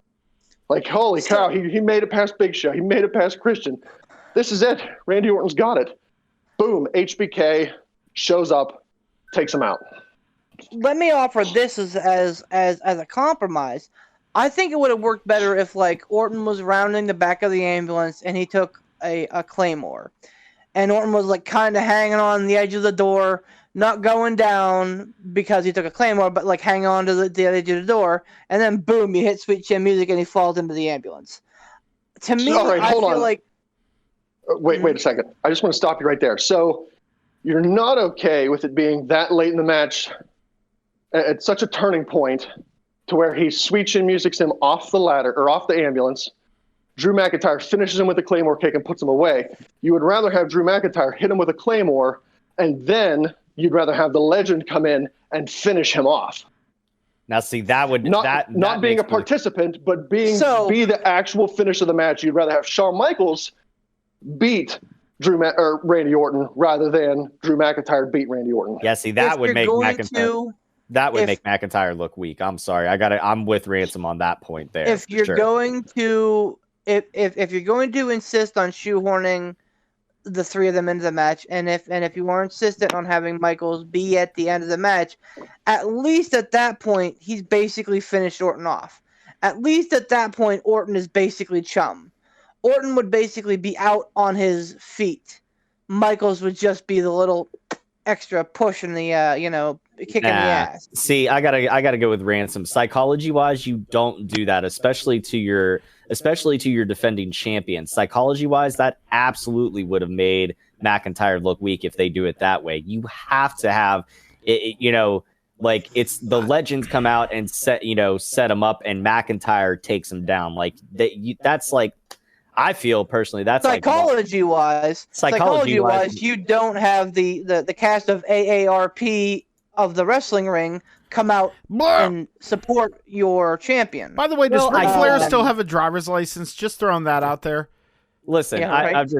I'm just saying I get that, but at this I hate to use this term because it's doing it the way that it was done is the lesser of two evils. If they're gonna have the legends come out and get their revenge on Randy Orton, that's fine. I don't feel like they should have. I don't feel like they should have had Randy get another last laugh on them, the following night on Raw, because then now it's just now they got to even the score again. So hopefully they don't, and they don't have any sort of fuckery if they are setting up for a Hell in a Cell. But I'm sorry, if you are absolutely 100% dead set on booking it the way that they did and having the legends come out and do interference, you absolutely have to have your champion get the last blow in, giggity, and make him look strong because he's the one that quote unquote finished off Randy Orton. You have to do it that also way. giggity. He's not though because it's Also the same giggity. it's the same situation but backwards. Michaels put Orton out on his feet. Orton stumbled into a Claymore, and that was that. Like it's the same. So I mean, it's realistically, it's 6 one way, half a dozen the other. It's the same shit, just reverse. And I hear what you're saying about having your guy. Hold on, I hear what you're saying about you having your guy take the final shot. But what does it matter if your guy taking the final shot was set up by a fucking 56-year-old who hasn't wrestled in 10 years? Easy. It's the final shot that counts. That's the biggest thing. It's the final shot that counts. That it has to, like, that's Just ask Adam Cole. there you go. Yeah, the last shot. it's the final thing. That's the final moment of that match that people are going to remember when they say, like, oh, well, you know, like, what was the last thing that happened in the match? It's gonna be like, oh, well, you know, after some fuckery, you know, McIntyre hit him with a Claymore, not some, oh, he hit him with a Claymore and then this and whatever. No, like, no, you got to do, like, that has to be the last sticking memory is McIntyre hitting that Claymore, match over. I will agree to disagree, and I'll just bookend it with this point. The last thing that we saw of the match was Grampy Ric Flair driving off in the ambulance. Well, okay. Well, a comedy spot. Again, I hear what you're saying, but like the lasting image is not the Claymore. The lasting image is not McIntyre struggling to put Orton in the ambulance. It's, you know, oh, there goes old drunk Ric Flair driving away with an ambulance. Okay, like, but you get what I'm saying as far as the actual match part of it. The post, that's post match. The match is then over at that point. This is not a sporting event, though. That's the thing. Like, this is a presentation. And yes, I hear what you're saying, but it's the presentation. It sounds like we have fodder here for a collar elbow tie up. Well, not really. I mean, like, I'm just, I didn't see it. I didn't see it, but going off of what you guys are describing, like, once he's in the ambulance, that match is over. Like, by ambulance? No, I said ambulance. Oh, Did okay. I say ambulance? Anyways, Just checking. all the ambulance. Anyways, no. If once Whoa, Black Betty. whoa, Ambulance. whoa, Black Betty. Hey, riots. But no, once he's in the ambulance, the match is then over. Whatever happens afterward is just extra fuckery. We don't care about that. When you ask about the match itself, when people say, like, how did the match end? They're going to say, well, he hit him with the Claymore and got him in the back of the ambulance. And then Ric Flair drove off afterwards, like, after it was over. They might say that, but if they ask, like, how did the match itself end, it's going to be Drew hitting him with the Claymore. The drunk Ric Flair stuff, that's extra bullshit that they sprinkled in. And I get it. I agree with you. Like, why have the legends involved in the first place? Okay, that's something we can argue about. But as far as the end of it, like, that's the lasting thing that you want from the actual part of the match itself is your champ going over with his finisher. So let me finalize this in my argument and say this. I will do a complete 180 on my argument and 110% agree with Beef if there is not a follow-up match between Drew McIntyre and Randy Orton in Hell in a Cell. If for some reason that doesn't happen and they just forget about this and Drew McIntyre faces somebody else in Hell in a Cell, then I change my argument completely and agree with Beef and say the legends did nothing but make Drew McIntyre look weak. If this was their blow-off match, I feel like those legends were unnecessary. Agree. If the match at Hell in a Cell happens, I stand by what I said. But I will redact that, and I will make a public apology and agree with Beef. If come Hell in a Cell, it's Drew McIntyre versus someone completely different. Because it's like, what's the point? And I hope Ransom's right, and I hope that this is setting up. I hope it shows them, you know, having faith and putting a little bit of thought and a little bit of care into this storyline. Like, it's, you know, it's not always going to be 100%. I know it's not always going to be 100%. We're going to have some, you know, some shit that's going to be fucky like that. But honestly, like, for the most part, when people look at 2020 and they look at, you know, McIntyre's reign, I think they're going to look and say, like, oh, wow, yeah, you remember that feud that he had with Orton? That was pretty good. I would think. Would you know, if they book this right, would you agree? I would, yes. Okay. Then, and that's the important part. As always, that's the caveat. if they book it right. That's the asterisk upon everything that we talk about. But I think if that's what they're going for, if they want to be like, what, here's, this is Drew's first big title reign, we want to give him somebody good to work with that, gives him a good rivalry, because we want to keep this on him for a little bit. Big name. They gave him a big name to work with. Absolutely. It gives him a big push. And it sucks that it happens during COVID because of the fact that there's no, live audience there to see it and everything like that. But I mean, good on them for fucking, giving him somebody like Orton to work with, who by all intents and purposes is a future Hall of Famer himself. So no, easily. Now, the crux of the night, the match that I have absolutely zero complaints about match-wise, I'll get into the complaint that I have about this match in a minute, was the Roman Reigns Jey Uso match. If there's a match I'm going to remember about this night, it's that one. And it's for all the right reasons. Yep. My only complaint about this is the fact that Michael Cole is still insistent upon screaming into that microphone, "It's the big dog," when Roman Reigns comes out. That's what you do for a face. That's not what you do for a heel. But I feel like this match was the transition. I don't think so. I think the build-up was clearly the transition. Because he healed up real good on Jey Uso in the build-up to this match. Not the transition to him being a heel. The transition in the nuances being changed. I don't think you're going to get... Well, it's going to take a while for Michael Cole not to have that knee-jerk belch reaction to it. I think you're going to start seeing them calling him the... What is it? The tribal chief. Tribal chief. God, I really do. I think they you're will. gonna. They will. You're gonna go to. You're gonna go to that because they're building up for a match with The Rock. 100%. Oh, that'll be the WrestleMania match. Yep. But in any case, I think that was just did not start the match out well for me, because you're getting excited about the big dog. You're getting excited about your heel. As an announcer, you shouldn't be putting over your heel, not in the same fashion that you put him over as a face. And I'm going to say it was clear that Roman Reigns was coming into this match as a heel. Like, it wasn't one of those Bret Hart, Steve Austin transition matches where Steve Austin came in as the heel but left as a fan favorite. And Bret Hart came in as a face and turned in the middle of the match and clearly left as a heel. Roman Reigns clearly came into this match as a heel. And I don't think that Michael Cole should have been big dogging it, putting him over like that, like he always did when Roman Reigns was the face. I'd agree with you 100%, and it's the job of the color guy, for them to kind of do that as a little bit of a quote unquote heel commentator. Probably wasn't his decision to do it, though. Just throwing that out there. It's probably marketing, man. It's marketing. It's the same with this Boss Time, which he continued to do through Sauce's entire heel run.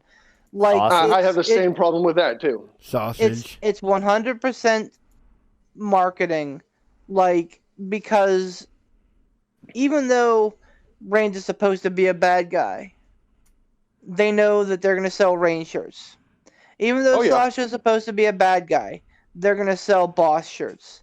So at the end of the day, they know that this is the brand that they're hanging their hat on. So that is going to continue, I think. I'm not going to lie, man. I really kicked around getting the shirt that said "Wreck Everyone and Leave." Mm-hmm. I'm not going to lie, that is pretty cool. Yeah. So my only complaint in that aside, I thought this was probably one of the best Roman Reigns matches I have seen in a long, long time. I had no expectation that Jey Uso was going to win that match. Zero.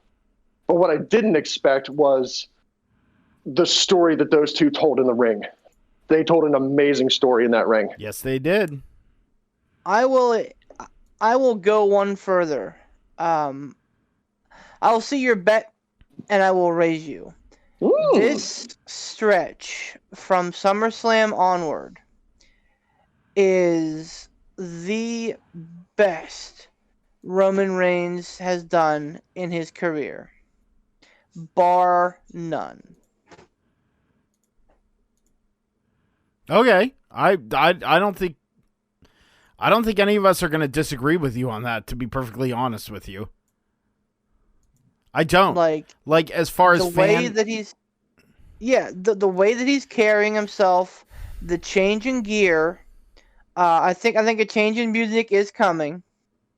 Obviously, aligning himself with Paul Heyman doesn't hurt to be like, hey, I'm a bad guy now, haha.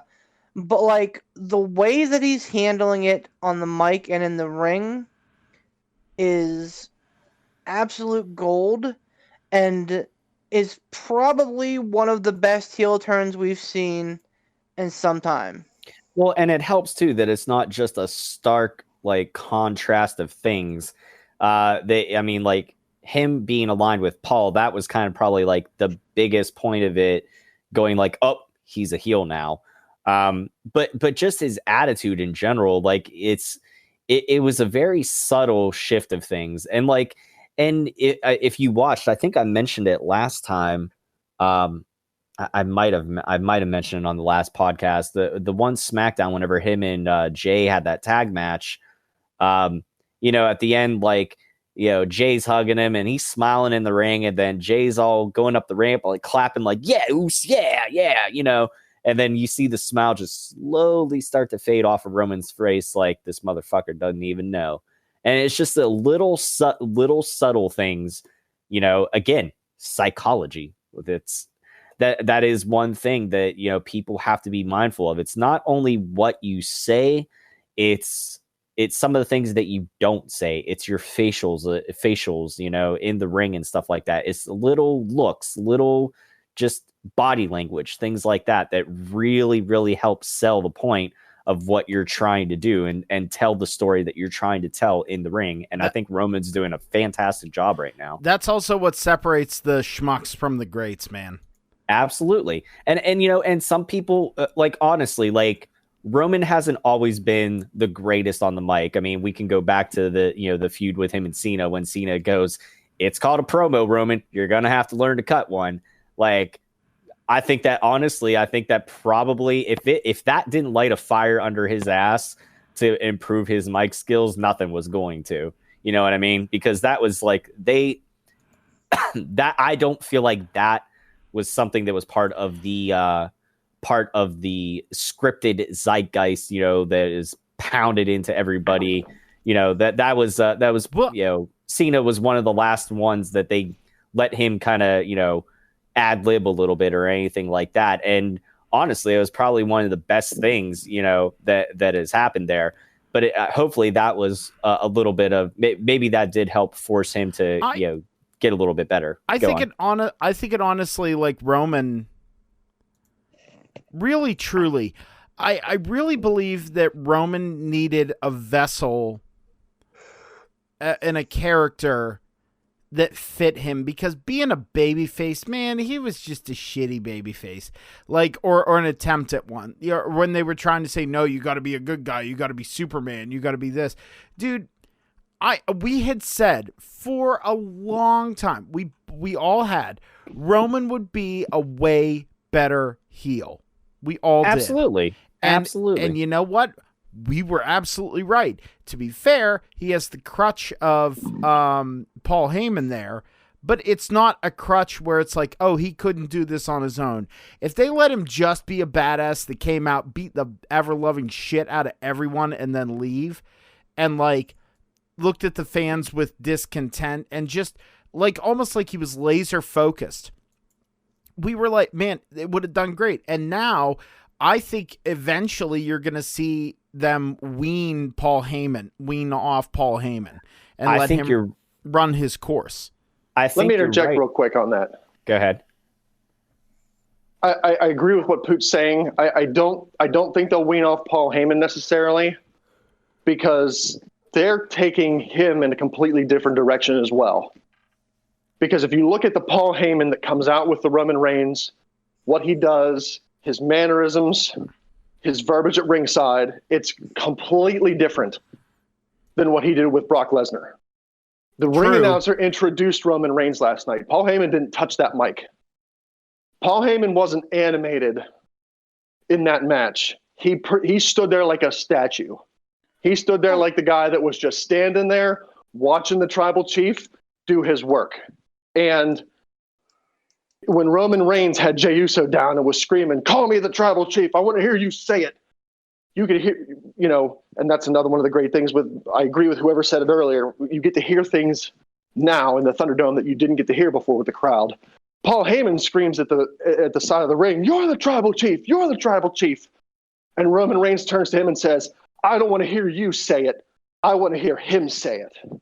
And that, so it's a completely different interaction with Paul Heyman and Roman Reigns than it was with Paul Heyman and Brock Lesnar. I agree. Real quick, Tom, I'm going to jump in real quick just to emphasize this point. I think Roman Reigns tweeted or said or something that he's not a Paul Heyman guy. Paul Heyman is a Roman Reigns guy. And that also lends credit to the one of the first promos they cut when Paul Heyman came out and was very, very quiet and very stoic about, or just very almost like a Jake the Snake type promo. When he was like, "I'm not negative. I'm not the one that's corrupting Roman. He's the one corrupting me." So I think that does lend credence to Poot saying that eventually they're going to wean Paul Heyman away because Roman's not going to need him. You know what I mean?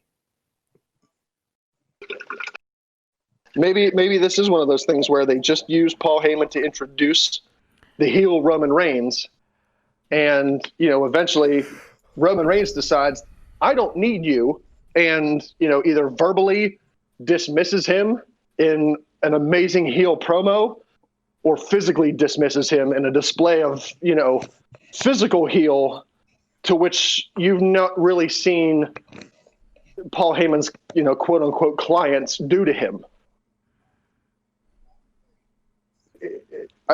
Roman Reigns is doing some of the best work in this short amount of time that I've seen. It's some of the best work. Maybe it's the best work I've ever seen him do. Seriously, you're not wrong. You are absolutely not wrong. And again, like we said, being a heel just fits Roman Reigns way better. It just does. And I mean, we have not been shy with shitting on Roman Reigns. Nope. On this podcast. And I want to be fair. I want to be fair with him. This heel stuff is exactly what I wanted.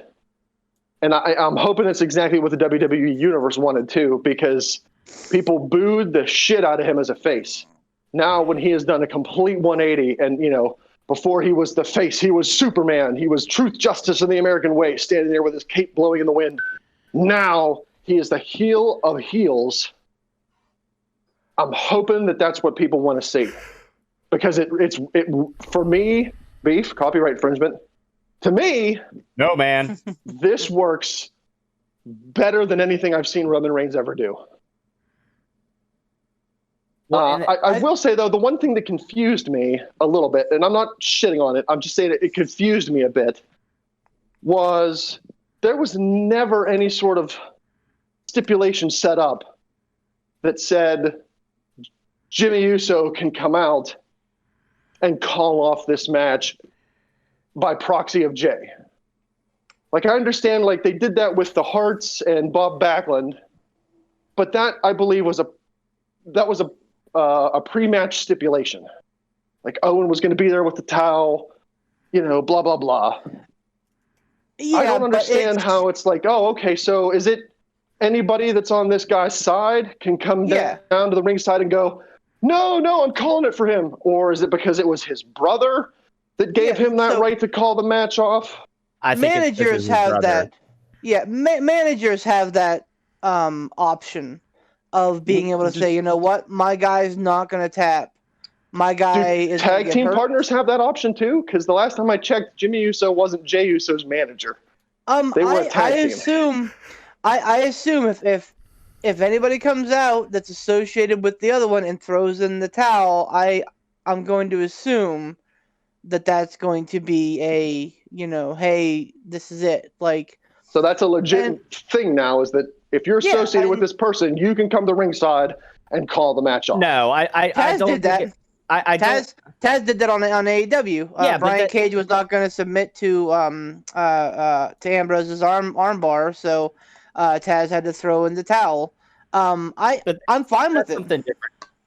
I think did the other did Jimmy come down to the ring with Jay? No. He came out later. Okay, so in this case, I don't think this is going to be something to answer Ransom's question. No, I don't think it's supposed to be something that's supposed to be legitimate. I really think it's just supposed to emphasize the quote unquote family feud that's going on there because of the fact that they're all related and because like he doesn't want to see his cousin, kill his brother.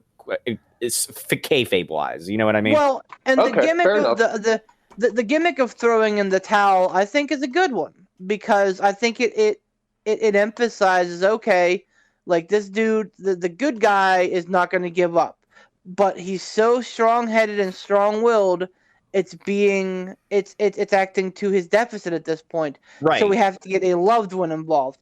As long as that is not trotted out every 2 months, as long as it is saved for blood feuds, and this is literally a blood feud, as long as it is saved for feuds where it is warranted, I have no problem. Well, the only thing I think that they could have done differently is one, like, it's weird that they would do this on the very first time that these two are meeting. I get it because they are legitimately related. I get that. But the only thing that they could have done differently, and I think it could have probably come off better and not been as confusing as Branson was describing, would have been to have Jimmy come down to the ring with Jay to accompany him, and then throwing in the towel. No, I'm on the completely opposite side of that spectrum because then it looks like it's like not emotional. This is a trickle down from legit sports. I'll give that to you. You do have a point. It seems like it makes it more unexpected in the way that they did it there. I'll give you that. But what I'm saying is it wouldn't have felt as confusing as what Ransom was saying. Like he's not saying that it was a bad thing, just confusing. Like just a little bit like, oh, okay. But I get where you're coming from. It is more emotional. It was very off the cuff. So that's why it was done that way. So I'll concede that point. I'll give that one to you. Well, and like I was saying, this is a trickle down from real combat sports. Like your manager, like boxing is the perfect example, and that's where it came from. Like managers, cornermen of boxers could throw in the towel because they're sitting there watching their guy become hamburger meat, knowing that these guys are too fucking roided up and stupid and proud to just go the fuck down.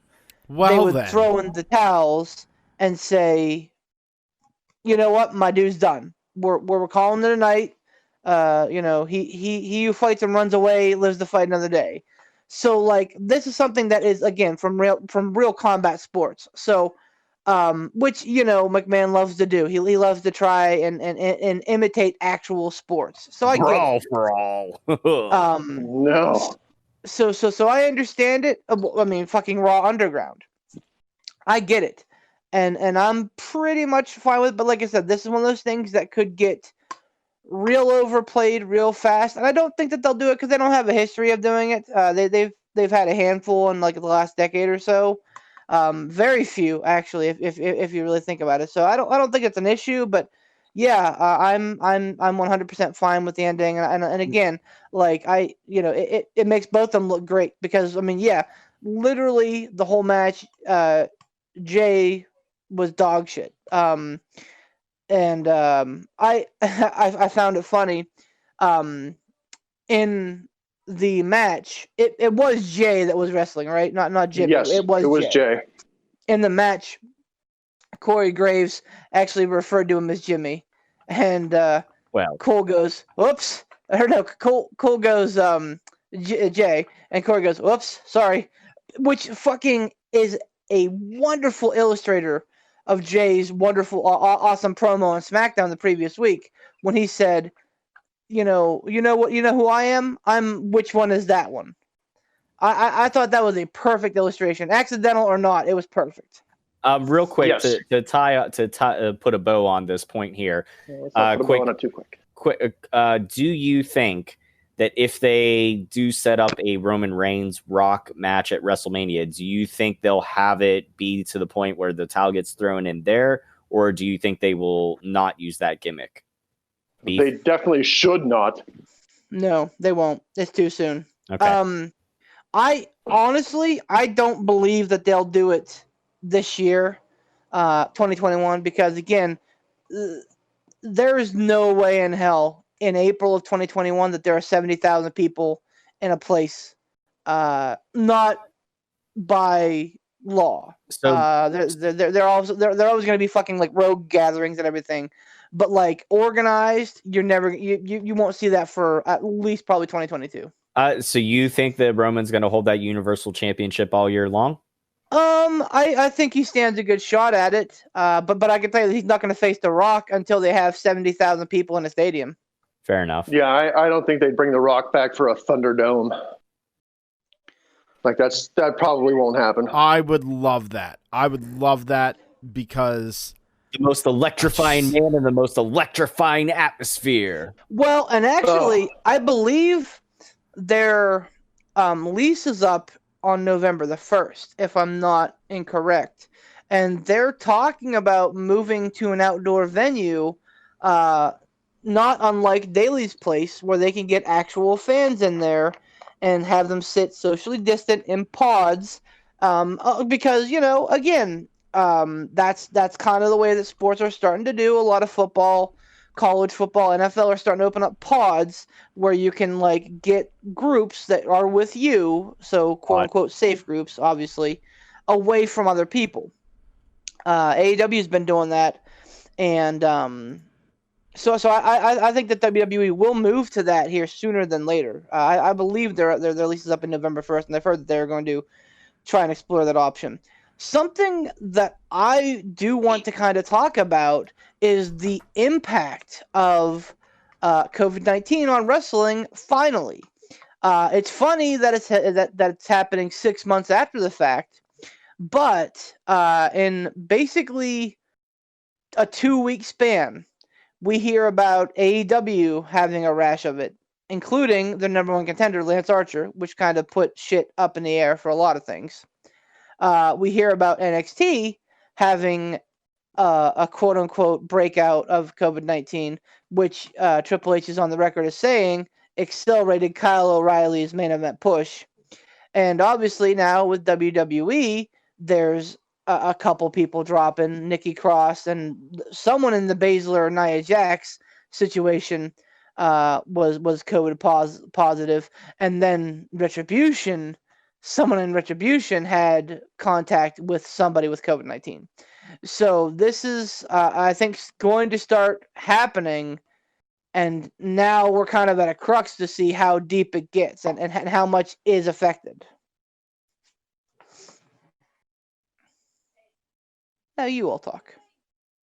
Oh, we have the blessing. Thank you. I'm not surprised. Like that's the crux of the matter. I'm not shocked that it's finally hit it. Yeah, maybe, I mean, it just shows that if you take the proper precautions, but everyone was starting to get lackadaisical because, it's not a problem anymore to a lot of people. To a lot of people, it's not a problem anymore, and we should just go back to like it. If you just take the bare minimum precautions, then everything will be fine. But people start getting lax. People, whatever the situation may be, and whether you agree with my statements or not, don't really care. But if you start getting lax on these things, this is what fucking happens. Like, it's a microcosm of the situation. And yeah, you can't predict this stuff or whatever, but it's absolutely interrupting this. If it was an actual combat sport and it wasn't planned, it wouldn't be as big of a deal. But like, this is laid out, and this is when inconsistencies really, really start becoming prevalent. Like, I'm not shocked that it's happening in AEW. I'm not shocked that it's happening in WWE at all. Like, if anything, I think it might actually be bailing Retribution. It may actually be bailing Retribution out a little bit to kind of like, have the writers and bookers kind of revisit what they're doing with them. Go ahead, Ransom. All right, so.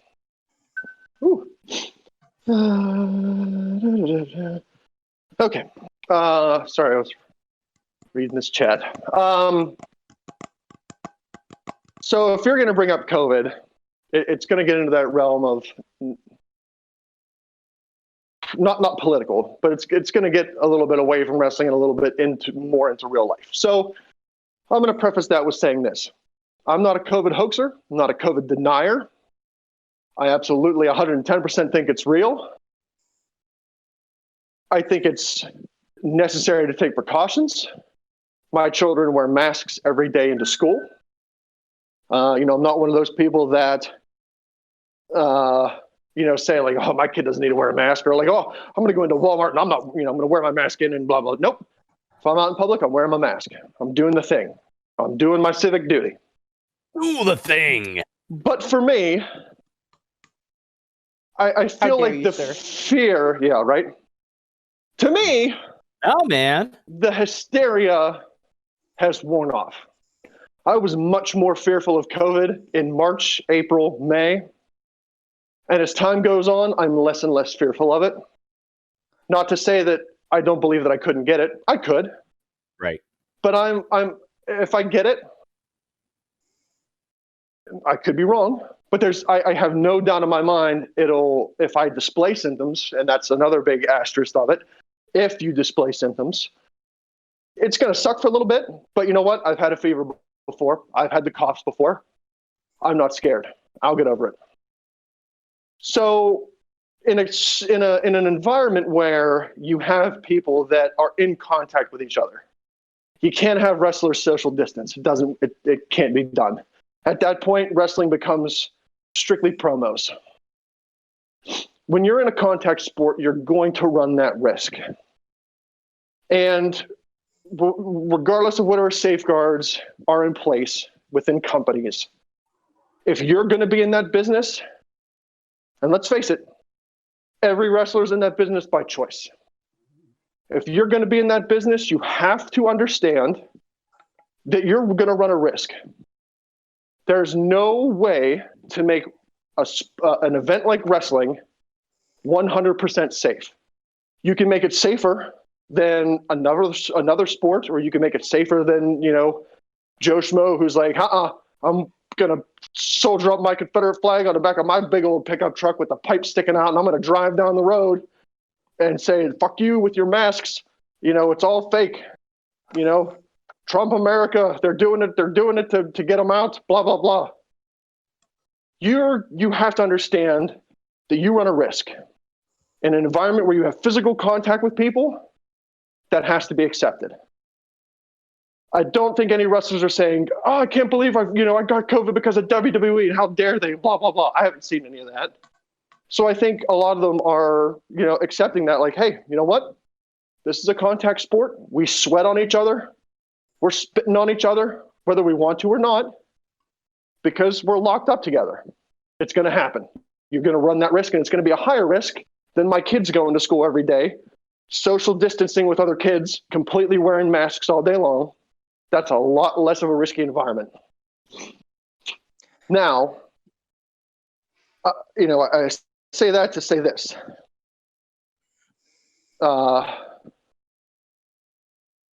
It's tough in an environment like this, unless you're going to have COVID tests, not like, oh, I'm going to take your temperature, or, do you have a fever? Do you feel well?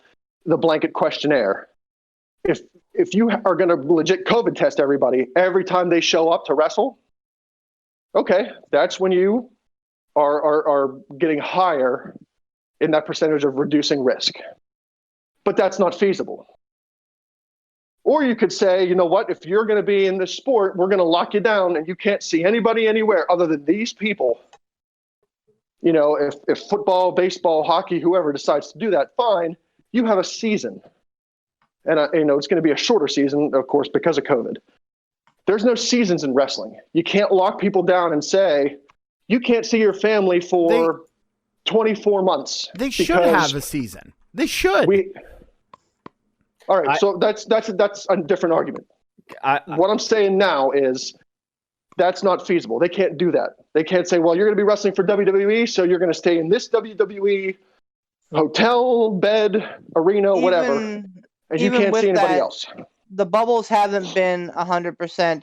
There have been guys in the NBA who have brought people into the bubble.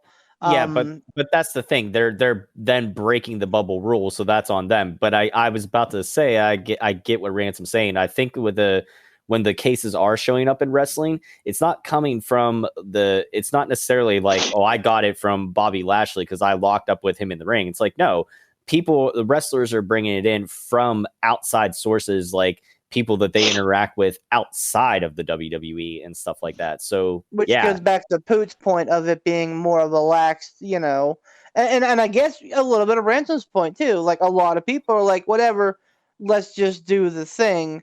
And again, I'm not looking to get political with it because it is what it is. But realistically, I just feel like it's really starting to have an impact now. And now it's like, so my first question was, if they pulled out Retribution for 2 weeks, why the fuck are they not pulling out Keith Lee? Because Mia Yim is Keith Lee's girlfriend. And if we're going to fucking 6 degrees of Kevin Bacon this, that they've had contact. I know that they've had contact. Probably inside of that period at which she was at risk. So, to me, yeah, man, this is kind of like reactionary, and yes, but I mean, Ransom's right. You can't be 100% preventative. The only way to be 100% preventative with this is the same way you're 100% preventative with having a baby: abstinence. Because the only way that you're going to not have people get it is by just shutting down your show. And even then, your contracted talents may still come down with it because they're dummies. They don't know how to handle real life. They don't know, they don't understand the gravity. They don't care, whatever. And that's not on the fault of them. My thing is that it could start having a more pronounced impact. Being that it is, still around, still ramping up, and now has, brokered into the Fed, NXT, and AEW. We're going to start seeing more of an impact, I think, which could be interesting. Like I said, Triple H said on his conference call that Kyla O'Reilly in the main event here is 100% the reason of that, which makes me think it's Tommaso Ciampa, because he hasn't been around a couple weeks, and I strongly think that he would have been the first challenger for Balor. So Adam Cole's been around though, but like my point is that it's really having people kind of think out on the fly. Another beneficiary has been Eddie Kingston. When Archer was around, the match the following week was supposed to be like Archer, Brian Cage, and Ricky Starks versus Moxley, Darby Allin, and Will Hobbs. And now that Archer's out, they basically said, "Oh, let's use Eddie Kingston." And Eddie Kingston is fucking flourishing, man. He's taking that spot lately. He's like, "You damn right. You damn right. It's Eddie Kingston time." So it's. I don't mean to say it this way, but it's going to come out this way, that it's not all bad. That we are seeing opportunities being born of that. Oh yeah, I agree. I'll say it sucks for it to happen, but I'll put it this way: we're lucky to have talents like Eddie Kingston and other people that can rise up to the occasion. Kyle O'Reilly, exactly. You're also seeing talent being willing to, God help me, I'm using this term, grab the brass ring whenever someone comes to them and says, "Hey, we got this COVID situation. Can you fill the spot?" And they go, "Fuck yeah, I can." And they're going to bring their A game. And fucking Kyle O'Reilly is a workhorse. Fucking amazing. Fucking dude. Definition of a journeyman. I cannot wait. Honestly, I cannot wait to see this match between him and Balor, regardless. I thought him and Balor had faced off at the end of the one Super Juniors, but I guess not. I guess they would have both been Bullet Club at that point. But yeah, no, it's gonna be a capital match for sure. Yeah, dude. Speaking of, go ahead. I was gonna say the weeklies weren't all that like. I mean, they were good shows. Raw and AEW and NXT were nothing to write home about, but they were both good shows. AEW or NXT put on a good go home show. So I will say this. And we talked about a little bit at the onset with the picks. I love to sit down with Balor and Michaels and O'Reilly. I thought that was very well done. Yep. What were you gonna say, Poot? No, I was just gonna say. Speaking of capital things, do we have a stump the champs? Oh, of course we do, because the Maniac wants to get back on the show, so he's gonna try and continue to be in our hearts and minds. Is it a WCW question again? Oh, please no. I mean, if it is, Branson's probably gonna get it. Who? Oh, I think we've had this one before. Well, I don't think it was a Stump the Chumps, but I think it was a hot tag Hot I Tag think trivia. it was hot tag trivia. We'll have to do one of Who those were the next week. Who were the participants in the only Survivor Series, or the only traditional Survivor Series match at the 1992 Survivor Series, and who won? Oh, we did. We definitely did this one. I feel like it was real. I feel like it may have been the last time we did hot tag trivia too. No, it wasn't. Well, it was long before that. We've done. You're probably right. It probably was a hot tag trivia, but I think it was much older than the last time we did hot tag. I feel like this was my question that I asked somebody, and I feel like I asked it right around SummerSlam because I was drying up on SummerSlam, but I'm really pissed that I don't fucking remember. Wasn't it? Was there only one traditional one that year? Yeah. Yeah, we definitely talked about this one before. Okay, so what's the question? Who were the participants in the only traditional Survivor Series match at the 1992 Survivor Series, and who won? Okay, so yeah, we talked about this. All right, let me think back. What did we end up going with? It was a Survivor Series, though. Right, but this year's was WrestleMania 36, right? Yeah, it was 92, the 92 Survivor Series. 38. So this would have been math. Oh. 92 This was. I remember this being a real. Wasn't. Like real weird. I thought it was. I thought the participants were weird. But I think thinking back on at the 92, it made sense. Hold on. Everybody get out your calculators. I always just try to frame the WrestleMania that year. Okay, so it was WrestleMania. It was between WrestleMania 8 and WrestleMania 9. So Hogan was gone. Hart wasn't there yet. Wasn't that during like all the weird time where it was just like the like never ending like mid card people? Yes. And that's why this match stood out to me, because the one team was made up of what I remember, and maybe they were top cards at the time.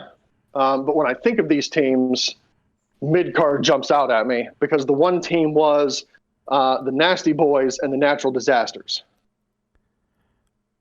Wait. That was one of the teams. Wasn't the other one was Money Inc.? We did do this question. Inc, yep. Yeah, Money Inc. And who was with Money Inc.? Oh, it was something real goofy. Hold on, it would have been. Was it the Head Shrinkers? No. They were in a different match. Yeah. Would it have been Money Inc. at that time? Would it have been IRS, $1 Million Man? It was IRS and DiBiase. Yeah, it was just them. Oh no, Tatanka was a good guy at that point because but Money Inc. before the corporation. Before Money Inc. was a stable, it was Money. It was just Erwin R. Shyster and Ted DiBiase. Right. So definitely those two. And then the two that tagged with them were maybe the Beverly Brothers. That's it. It's the Beverly Brothers. So was it just a 4-on-4 or was there 5-on-5? No, it was 4-on-4. No, traditional 4-on-4. Traditional 5-on-5 didn't happen until later on. Oh, okay, I didn't know that. My bad. Did we get it right, All Beef? good. Well, we have to say who went over. Yeah, I think it was probably the Natural Disasters, because I think that they were setting up Natural Disasters and Money Inc. for a big thing, and then they abandoned it whenever Hogan came back. Yep. Yes, that's what happened. Plus, that was So the it was time Natural of Disasters and the Nasty Boys. They defeated Money Inc. and the Beverly Brothers. Yeah, because it was the time of Faces Go Over, boys. Fucking Bo Beverly. I was about to. All right, so here it is. That was my next. Like, who the fuck are the Beverly Brothers? Because I never heard of them. Bo and Blake. Luke and Bo. Oh yeah, Bo and Blake. Yeah, Luke was a bushwhacker. All right, so again, quoting the Maniac, all I have to say is, wow, I feel like the Brooklyn Brawler stumped the chumps. No, Maniac, you are the Roman Reigns of Stump the Chumps. You're the John Cena of Stump the Chumps, because you're the only one who submits to Stump the Chumps. But we appreciate you, and that's why you're a headliner. The team of the Nasty Boys and the Natural Disaster defeated Money Inc. and the Beverly Brothers. Goddamn! Boom. Look at us. Headshot. You know what? I think if we hadn't had that question before, I think we would have had a way harder time. That question was So, kind of sus. Listen, I am going to officially change the name of this segment from Stump the Chumps to Stump the Champs. Because let's face it, with the streak that we're on, you're not trying to stump the chumps. You're trying to stump the champs. Yep. Listen, man, we can't take the credit, man. You have been knocking them down as of late. You are, I am formally ceding my wrestling historian role to you, man, because you are nailing some of these old ass questions. So I can't take the credit, the sole credit for that, because in that last Stump the Chumps, you pulled out the name of that French guy. What was it? Jean-Pierre Lafitte. Yeah, I would never have come up with that name. Yeah. I knew it was a French guy, but I could not remember the name, and you came up with that. See, and I think that we all I think it's one of those Voltron things. It's with our powers combined, or it's like a Captain Planet of wrestling situation. That's what it is. We all have our niches of stuff about wrestling that we know. You know what I mean? We're good at walking each other through it. I was going to compare us to a s'more, but that's because I'm a fat guy, apparently. But yes, your comparisons are much more apt and less fat boy, so we'll go with that. Can I be the Hershey chocolate, please? Tom, Tom, with how you are, you're the stick that the marshmallow goes on. Oh, well, awful. That's just awful. Roast. Any other new business for anybody to bring up? Anything else? Any burning on anybody else's mind? Tom, we're not talking about your pee. I did. Wow. Good Lord. Thanks for kicking me while I'm down, Beef, you dick. I love you, Tiger. Take it easy. Way to bring up my chlamydia on the show. All right, ladies. I think on that note, ladies and gentlemen, thank you very much for joining us for the P3 podcast. Thank you very much to the Maniac for submitting a question. And, listen, if you were as big of a fan of the podcast before, you'd probably know that we had that question before. I'm just saying. I'm messing with you, Maniac. Thank you. Shots fired. Thank you so much, Maniac. Seriously. Seriously, Maniac, thank you so much for submitting the questions. We really appreciate it. They're always really, really good. Thank you very much to Mr. Tiger. Uppercut. Tom and his page, cat fucking lag, and Tiger D and his nice, and his page, Casual Gaming Dad, over on Facebook, and check out his page, and also Casual Gaming Dad's Corner. Also, you can check out his streams on Twitch and YouTube under Casual Gaming Dad 84. He was nice enough, and him and his streaming buddies were nice enough to welcome us in and have us play some Among Us with him the other night. It was a lot of fun. Bunch of really nice people and a bunch of really, really, really, really, really fucking good liars. It was a blast. We also got to play with Taylor, who is the head of Gould Gaming, and that's where you can find Tom's merchandise and also the P3 Podcast t-shirt. Go buy yourself one. And also thank you to Mr. Sean Tischler and his work with IWC in the central Pennsylvania region.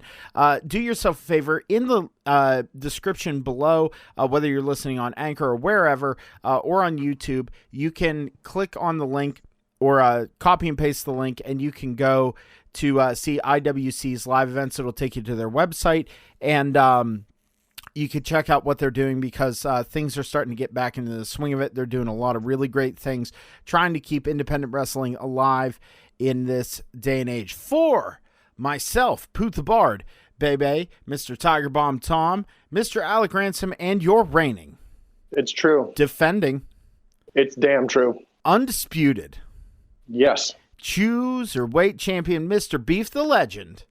Hail to the king. Have a good night, fuckers. Tiger, If I get the outro, Tiger, too. Tiger knee.